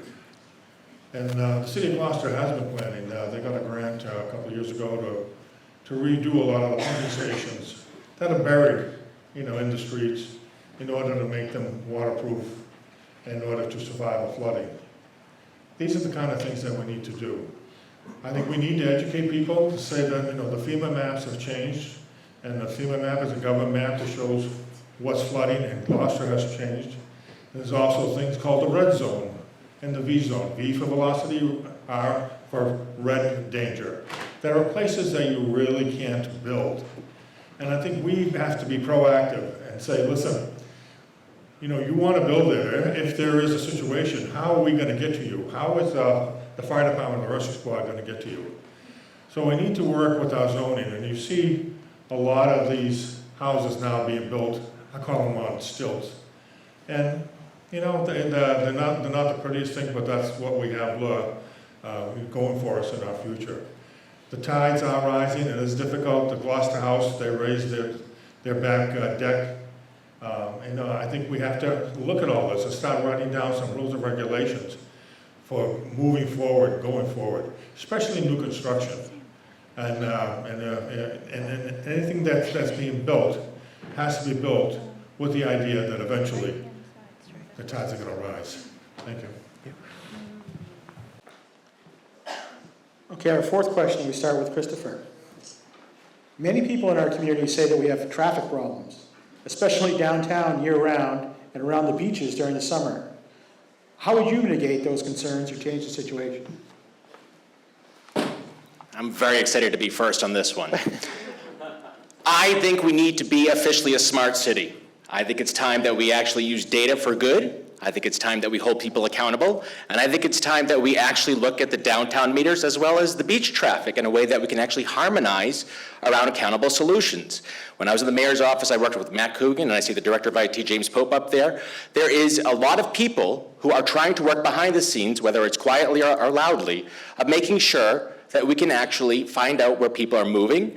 But more importantly, it's not about blowing things up. If Salem can do this, if Beverly can do this, they can have their old meters where you can put the quarters into it, but guess what? There's a sticker on top and you can download an app. Shops like Joe Shalino's would benefit because he could sponsor on election day and make sure that people are coming out and vote. So we can work with solutions, and we can work smarter, not harder. We can actually figure out where the traffic is going and incentivize it such that people can actually be rewarded to come downtown. And so the thing is, these solutions are actually, by the way, through state grants. These are solutions that are right there, but we just need to work with the administration to do that. So I want to try to offer those kinds of solutions. I would certainly put that in as a council request, but traffic is not going away. That's a good problem to have. I'm proud of my service within the board membership of the DMO, and tourism is here. We have to work with that, but we can make it reflect who we are. I hate hearing that, oh, we're going to become the next Newburyport or whatever else. We have to be Gloucester for Gloucester, right? So we have to make sure we're working for solutions that works for us as well. Thanks. I completely agree with what Chris just said. He put it perfectly. And I will add, I've worked on traffic safety issues quite a bit in my time as a city councilor. And we have a dedicated and knowledgeable traffic commission. I love to work with them. They're an absolute joy. I've focused on smaller things like making sure handicap placards are either removed or put in the right place. I've made sure that there is a safe bus stop at the Lincoln Park complex over near Emerson Ave. That's very important to me. But I agree, we need to modernize. We need to take steps to modernize.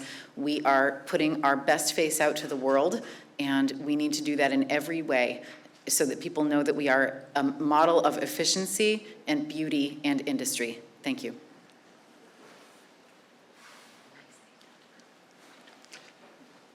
I think I'm going to let Chris and Jen figure out the downtown traffic with the smart stuff. I think a lot of people want some answers on beach traffic because that's what we deal with. We deal with it every hot Saturday, and we deal with it every hot Sunday. I have a lot of experience in beach traffic. One of the problems we have is the police department needs people out there. They need boots on the ground. They need to be turning people around, and we don't have the bodies. The days that this traffic is happening is Fiesta, 4th of July, and when it's 90 degrees out in the city of Gloucester, we can't get enough people. So one thing, I had a chat with the new chief, and I said, one thing I've always wanted to look into was to supplement our workforce in the summer with specials. We're not allowed to do that without going through the state for a home rule petition, but if we had bodies turning people around at the foot of 128 and Concord Street, and we can do that for public safety purposes, then I think we could alleviate a lot of the traffic. But it's a process, and it's something that we have to decide we want to do, and it also needs to be negotiated with unions, and we know how that can be. Thank you.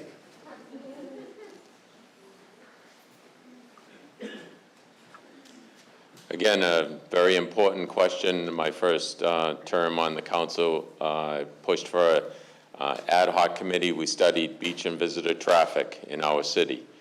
The Gloucester has been discovered.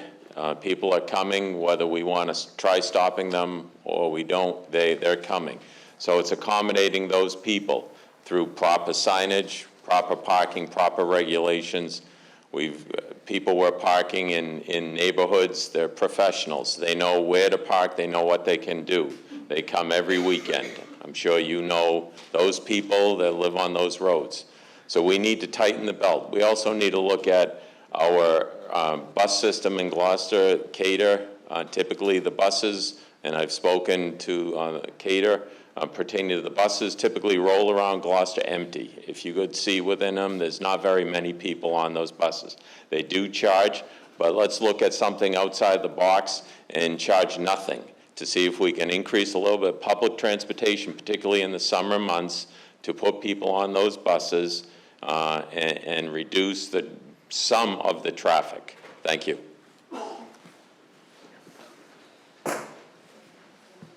Infrastructure has a lot to do with the auto traffic and foot traffic downtown.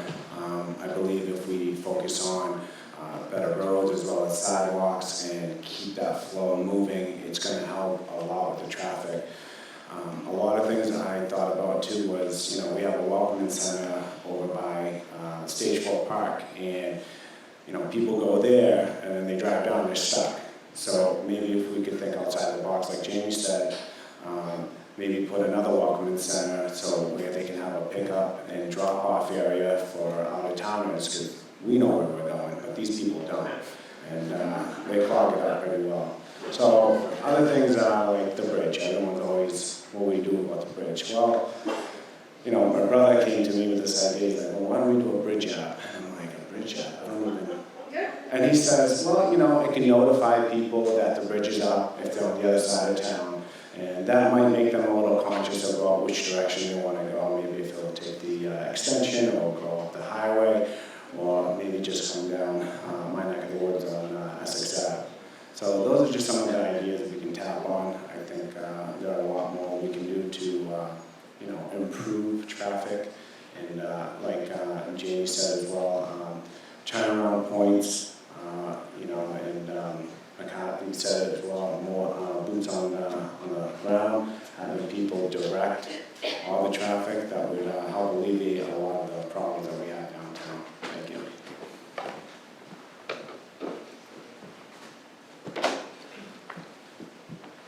Someone once described the economy of Gloucester as a three-legged stool.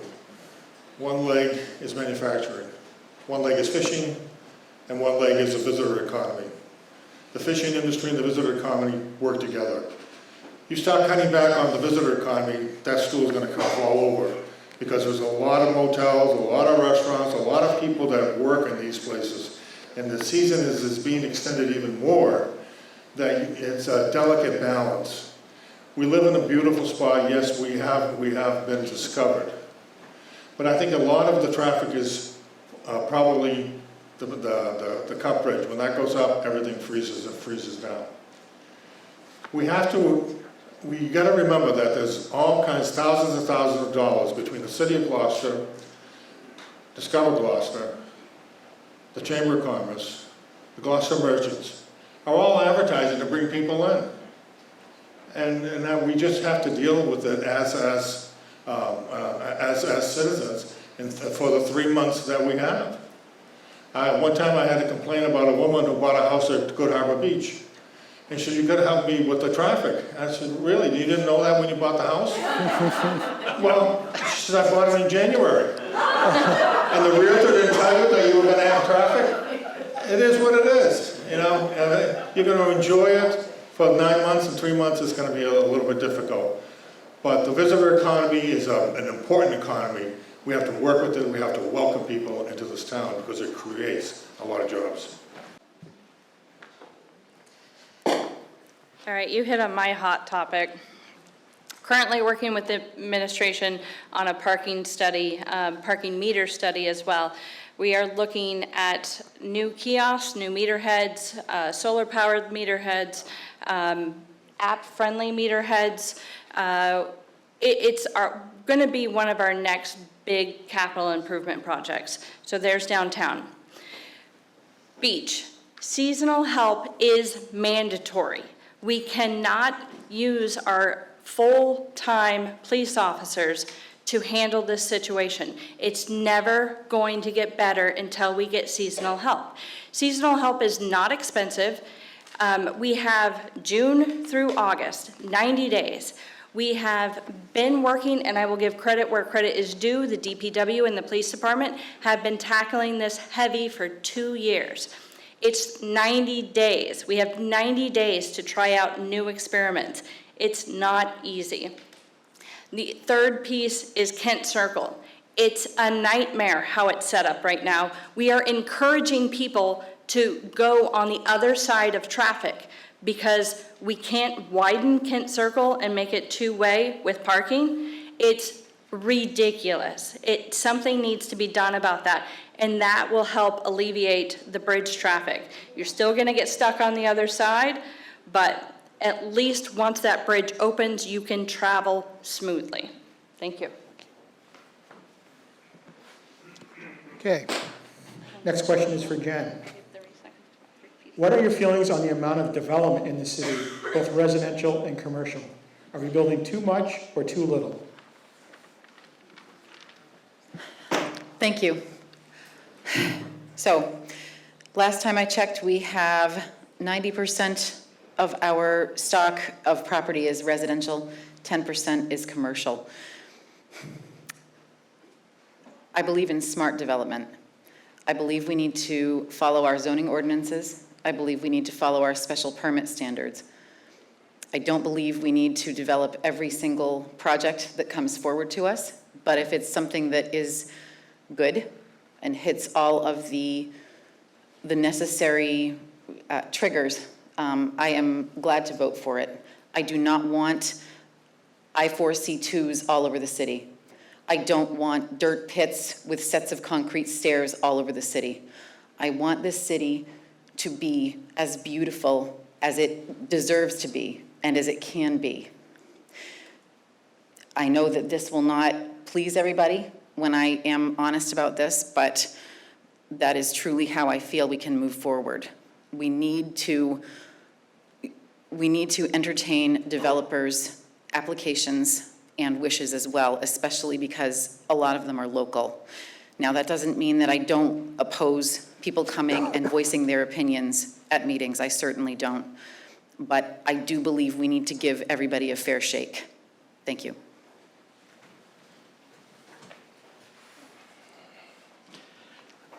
I think it's imperative that we create more housing in this city. We go back to the first question that we had about affordable housing. Without more housing, we can't create affordable housing. But I also agree with Jen that it needs to be responsible. I stood up at City Hall 3 weeks ago and was against the expressos because I thought it was too much. I thought it was overuse of the land. I didn't think it was responsible. I think if they had come in with 6 units there, I would have been in favor of it.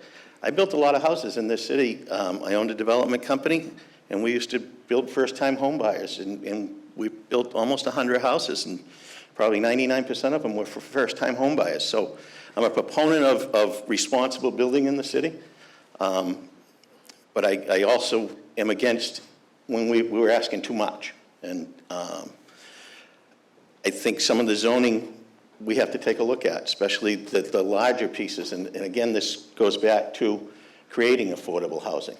So I mean, I think our zoning ordinances can be looked at and maybe tweaked to create more housing so that the residents of Gloucester and their families going forward have places to live. Thank you.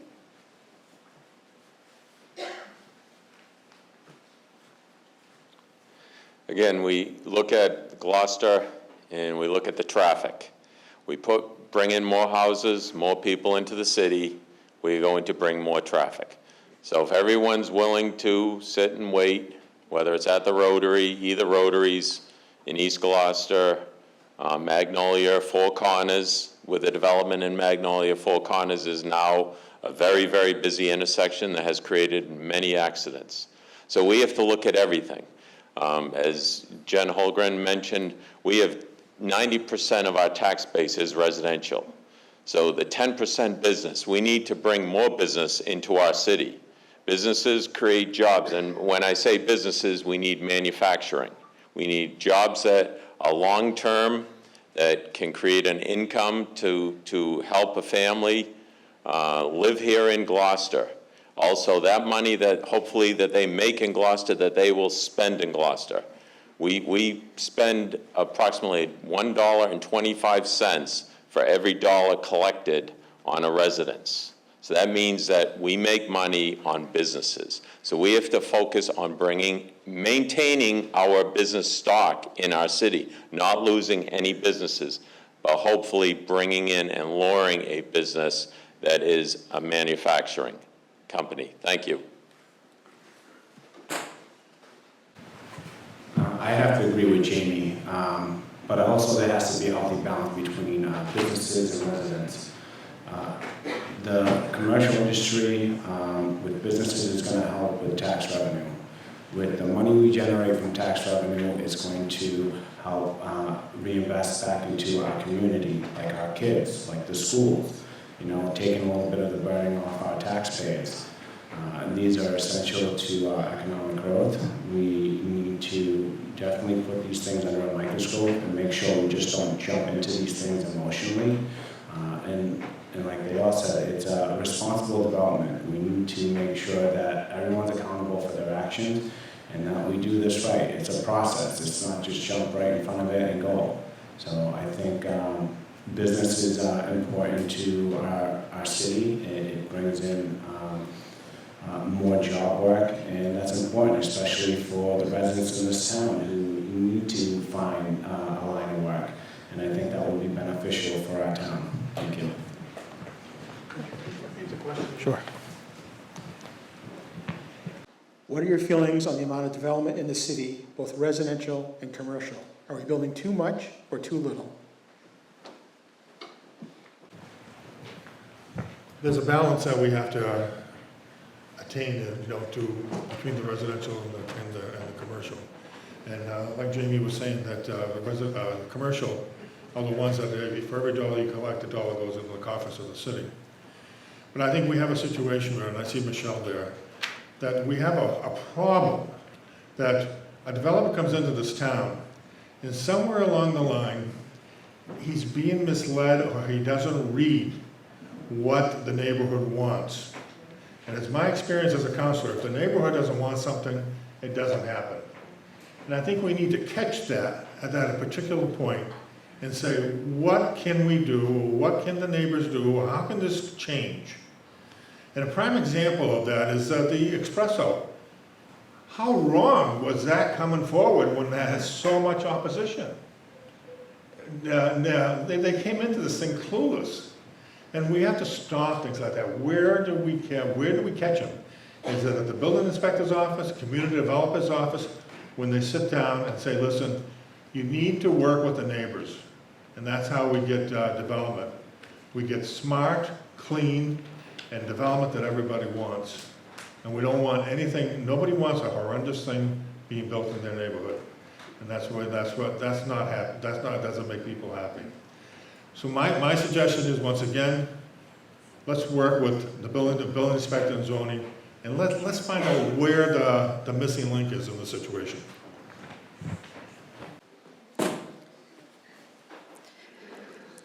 I think the key is to start building responsibly. As far as our residential base, I think we need to stop trying to cram everything downtown.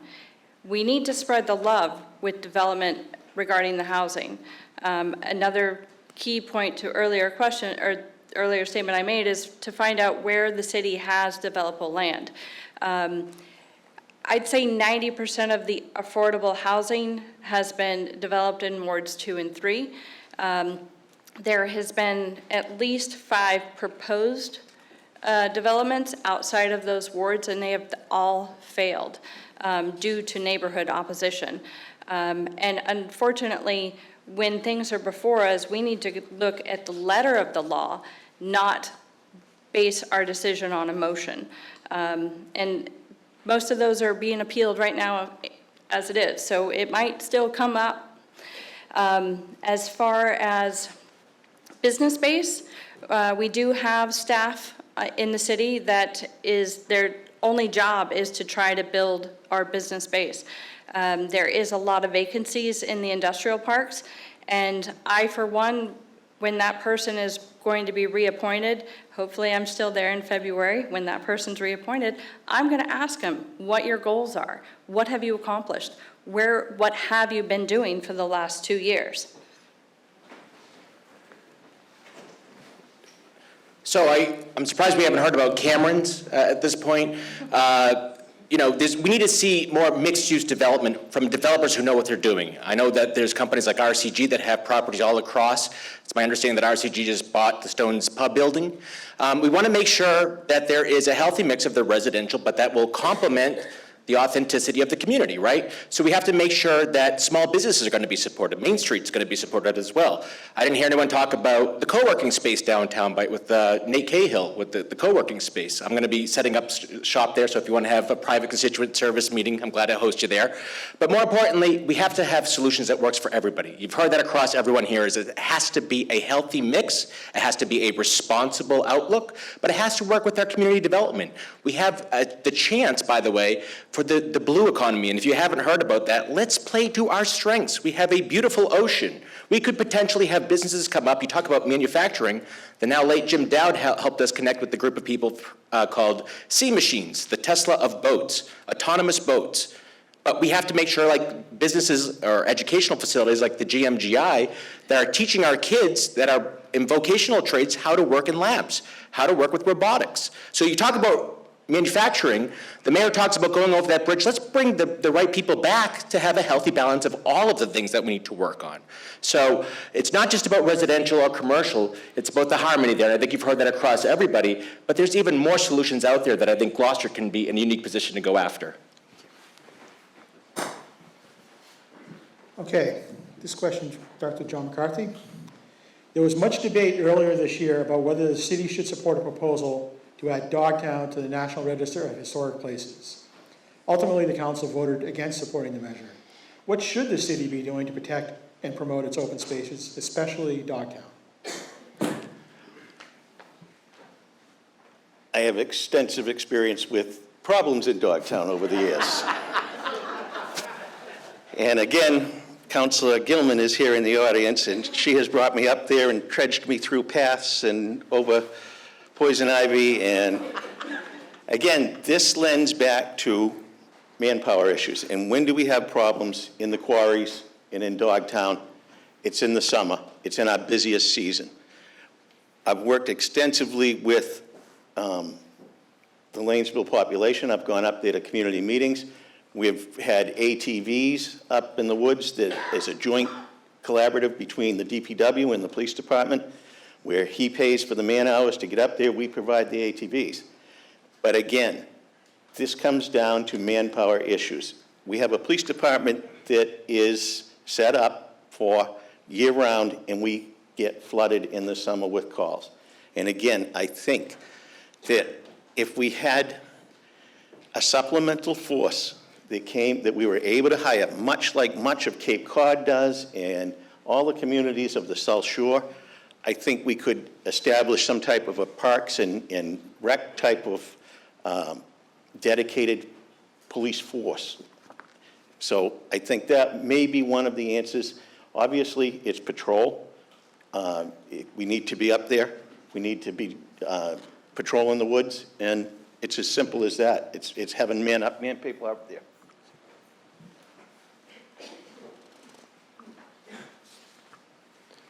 Dogtown is a beautiful natural resource that we have here in Gloucester. Dealing with the question of the National Register, possibly learning more of it, but keeping it under local control was extremely important to the people that live in the area and of the city. Obviously, we all, those of you who have walked Dogtown know the extreme beauty of it, and we want to maintain that. I think everyone would love to open it up to the public, but opening it up to the public is there. We have our beaches that are open to the public. We have plenty of people there. Not to be rude or impolite, but is there something that we can enjoy as citizens of Gloucester where we don't have everyone coming in and going over our beauty? So I think it's important for us to keep things in balance for our city, because again, it's our city. We love to have people come in, but I can honestly say I've spoken to many people during this campaign season. They can't wait for those people to leave our beautiful city and come Labor Day. So again, we need to look at everything and protect what we have as natural beauty. Thank you.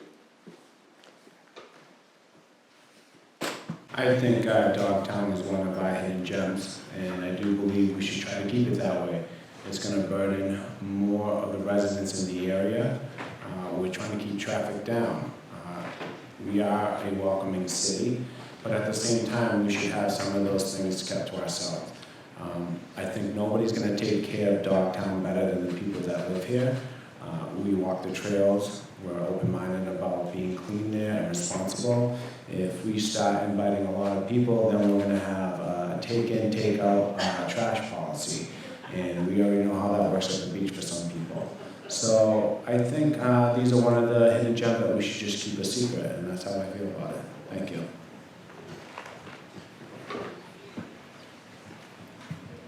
When I think of Dogtown, I see Mayor Toby sitting up there, and ESPs, they talk about the watershed, Joe.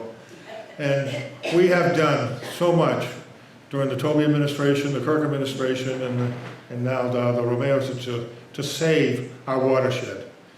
And the voters, we did a referendum. The voters wanted to stay in the people's hands, the city of Gloucester. They don't want anybody else to be involved in it. So it is such an important asset to our Gloucester. And you know what? We've done a pretty good job keeping an eye on it. And we don't need a conservancy coming in here and telling us what to do. And when somebody says the federal government's going to help you, guess what? It never works out that way. They're going to come in and they're going to put strings on it. And we have worked so hard to keep that watershed intact. And that's I think the people sitting here will continue to do that, and we'll do whatever we can. Yes, open it up.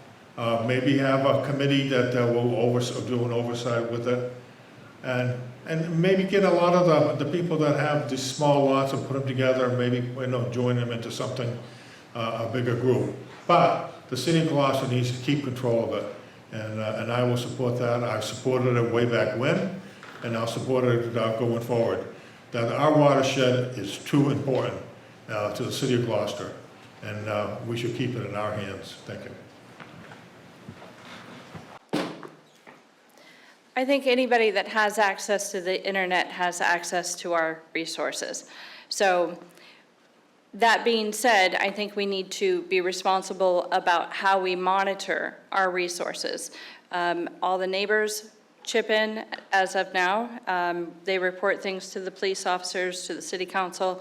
Again, I can't tell you seasonal employment is mandatory for our city. We have to have it. We could do same thing we do with the lifeguards, have seasonal patrols, just people walking through there, have trash bags available. And I gotta say, the trash is not all outsiders. 1 hour at a time, gang, we went and did some cleanups back there, and we found backpacks from high schoolers that I can't even tell you how many bags we took of beer cans and alcohol containers from those sites, and they're just not accessible for vehicles or police officers to get to easily at night. But we need to do some nighttime monitoring as well. We've taken down tents and camping sites there as well. It's just everybody has to chip in. As far as it being on a historic register, I voted against it and I'll continue to vote against it. I think the best control is the local control. Thank you.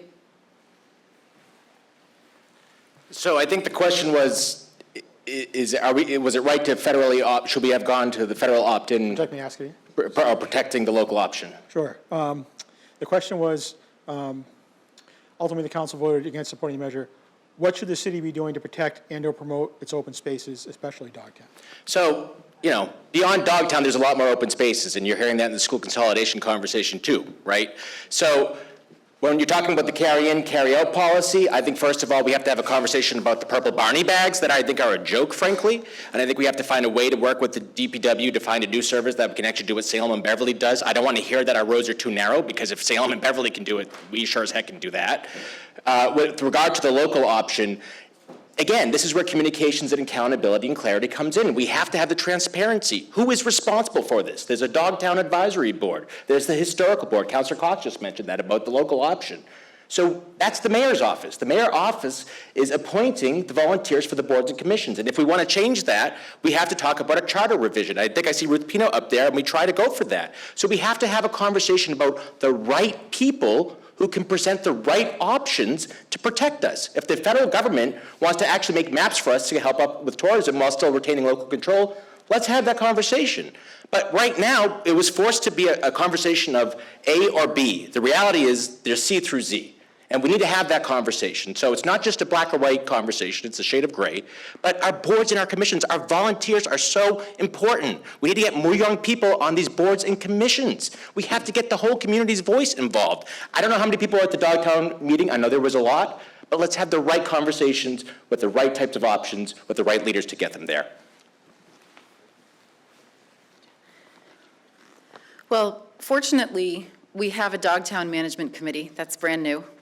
Councilor Gilman is on it. Mike Hale is on it from the DPW. The Dogtown Advisory Commission was ad hoc. Now it is an actual official city committee. So they are looking at how to make it, to maintain it, and how to make it good for the eco-tourists who come in. Ecological tourism is a very popular thing. Eco-tourists come and visit Dogtown and leave it just the way it was. We have the Cape Ann Trail Stewards. They take a look at Dogtown. They look at areas in West Gloucester like Ravenswood.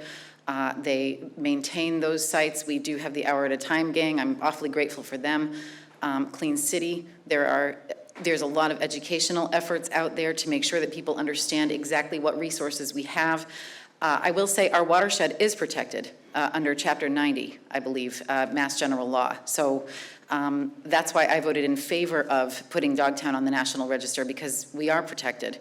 And as far as I was aware, it was pretty innocuous to put that designation on Dogtown and maybe to get a little bit more grant money to help just maintain it, keep it clean, but not necessarily to turn it into something like a new Plymouth plantation. I don't think anybody wants that. Thank you. Okay, our last question of the evening starts with Jamie. As the Fuller project goes forward, one issue that remains is the siting of a possible new fire department public safety facility. Where should that proposal fit in the city's priorities, and where could such a facility be built?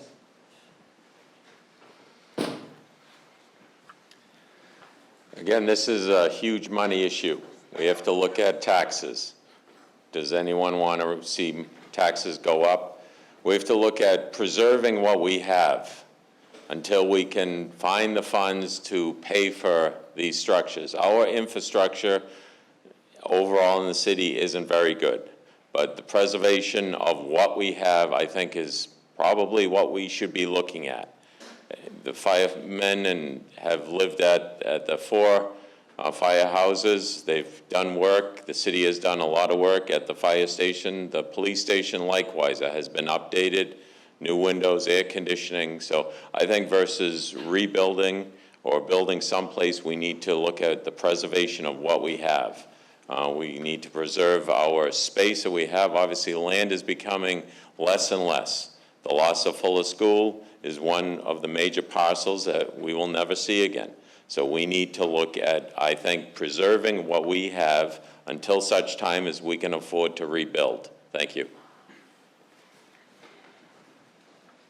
I had the pleasure to meet with Drew Lyons, he's the president of the firefighter union, and some of the issues that came to his attention was being able to access certain points of town.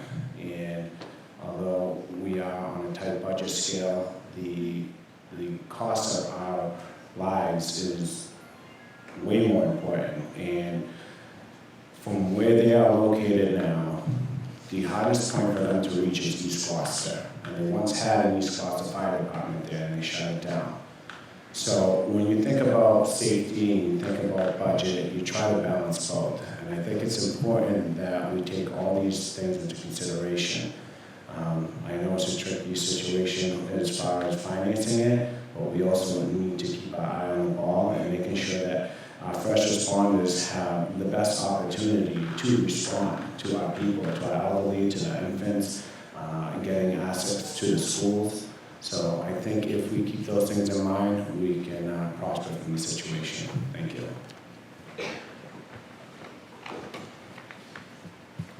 Funding the fire department for a long time has been on the table on how to build a new school. Excuse me, a new fire department. I'm looking at Dr. Sapphire. And the problem is this, is that it's like our own finances. Our credit card is just so big, our credit rating is just so big. We can't afford to build a new school, and we can't afford to build a new fire station. We need some Homeland Security money, we need some federal grants, we need something. Until that door opens, that's really when we start talking about it. But what we are doing is that we have the best equipment that our firefighters can have to go and do what they have to do. And there's nothing worse than sending somebody into an inferno or they put their lives and not have the best equipment. Whether it be the fire engines, whether it be breathers, whether it be whatever it is, safety for it. That's where I'd like to see the investment. We have updated the fire departments. They're not great, but they're doable. But you know what? The fire department has good equipment, has good leadership, and they're a stellar group. And let me tell you, if they're going to get to East Gloucester, they'll get there in a hurry. I wouldn't worry about that. So that's where we're at. I don't want to promise you anybody that we're going to be building a new fire station, because in the foreseeable future, it's just not on the cards. Thank you. What are the things that we need to look at when we look at a combined police and fire station? Would it be great to have one? Yeah. Right now, the courthouse is in the police department. If we do a combined fire safety building, it is very likely that we will lose the courthouse. They will go to Salem. They've threatened that several times over the last 10 years. They're looking for a reason to pull out of Gloucester.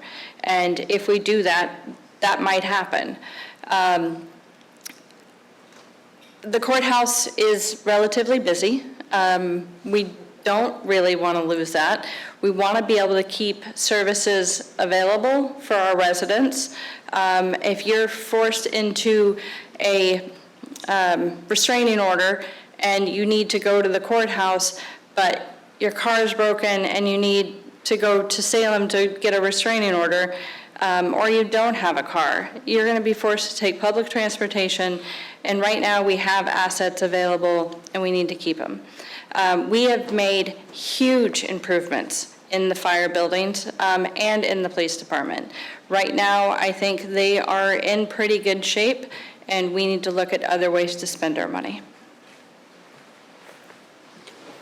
So I agree with Peter that we have to talk to the people who are actually the first responders, putting their lives at risk every day, to hear what they have to say about it. And I'm pleased to tell you all that I have earned the endorsement of the North Shore Labor Council, which helps to represent firemen, teachers, police.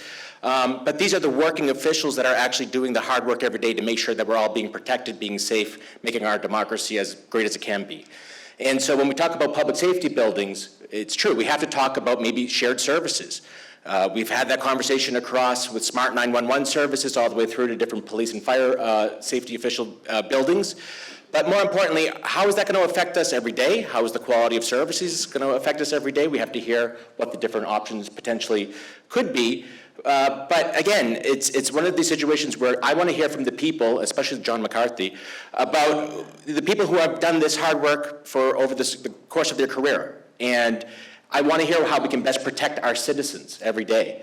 So I think it's a tough conversation because you're not wrong, Joe, that there's a lot at stake here. We have done a great job with the current administration to cut down on the debt and have actually increased our bond rating.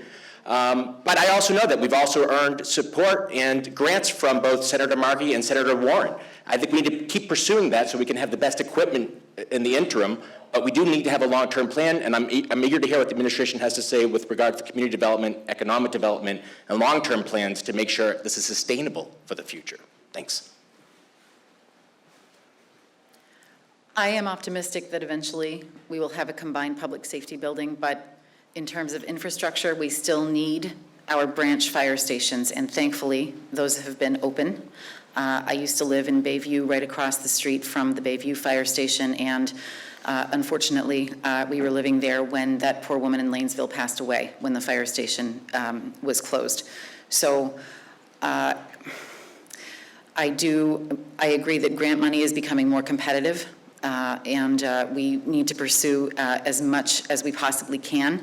As a registered nurse, I know how it feels to be asked to work with very little and to produce incredible results, and I have seen firsthand our firefighters and police officers do that every single day. But we do have to pay for a new school, and that is going to take a lot of community capital and community effort. So I do believe that we can achieve a combined public safety building, but there are a lot of factors that we have to consider here. Thank you.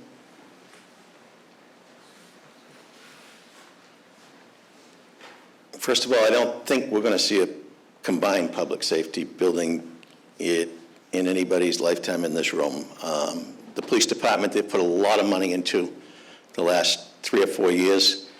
Long overdue, but they've put new roofs, a couple $1 million in roofs. They've put new heating systems. They've put new flooring, new ceilings.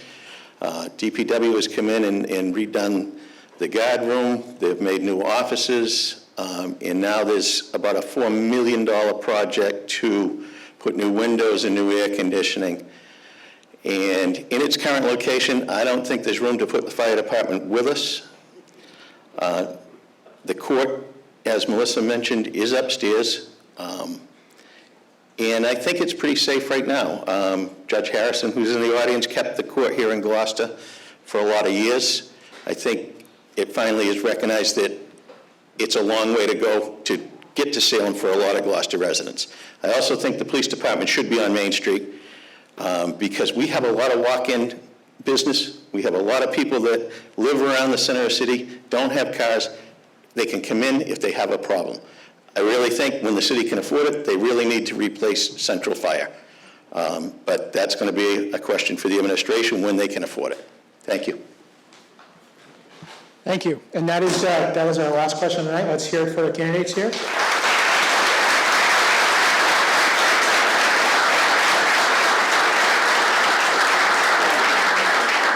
Thank you to 1623 Studios. Thank you to Gloucester Stage Company for giving us such a lush stage for our forum. And everybody remember, this doesn't matter unless, none of this matters unless you vote, Tuesday, November 5th. So thank you very much for coming out.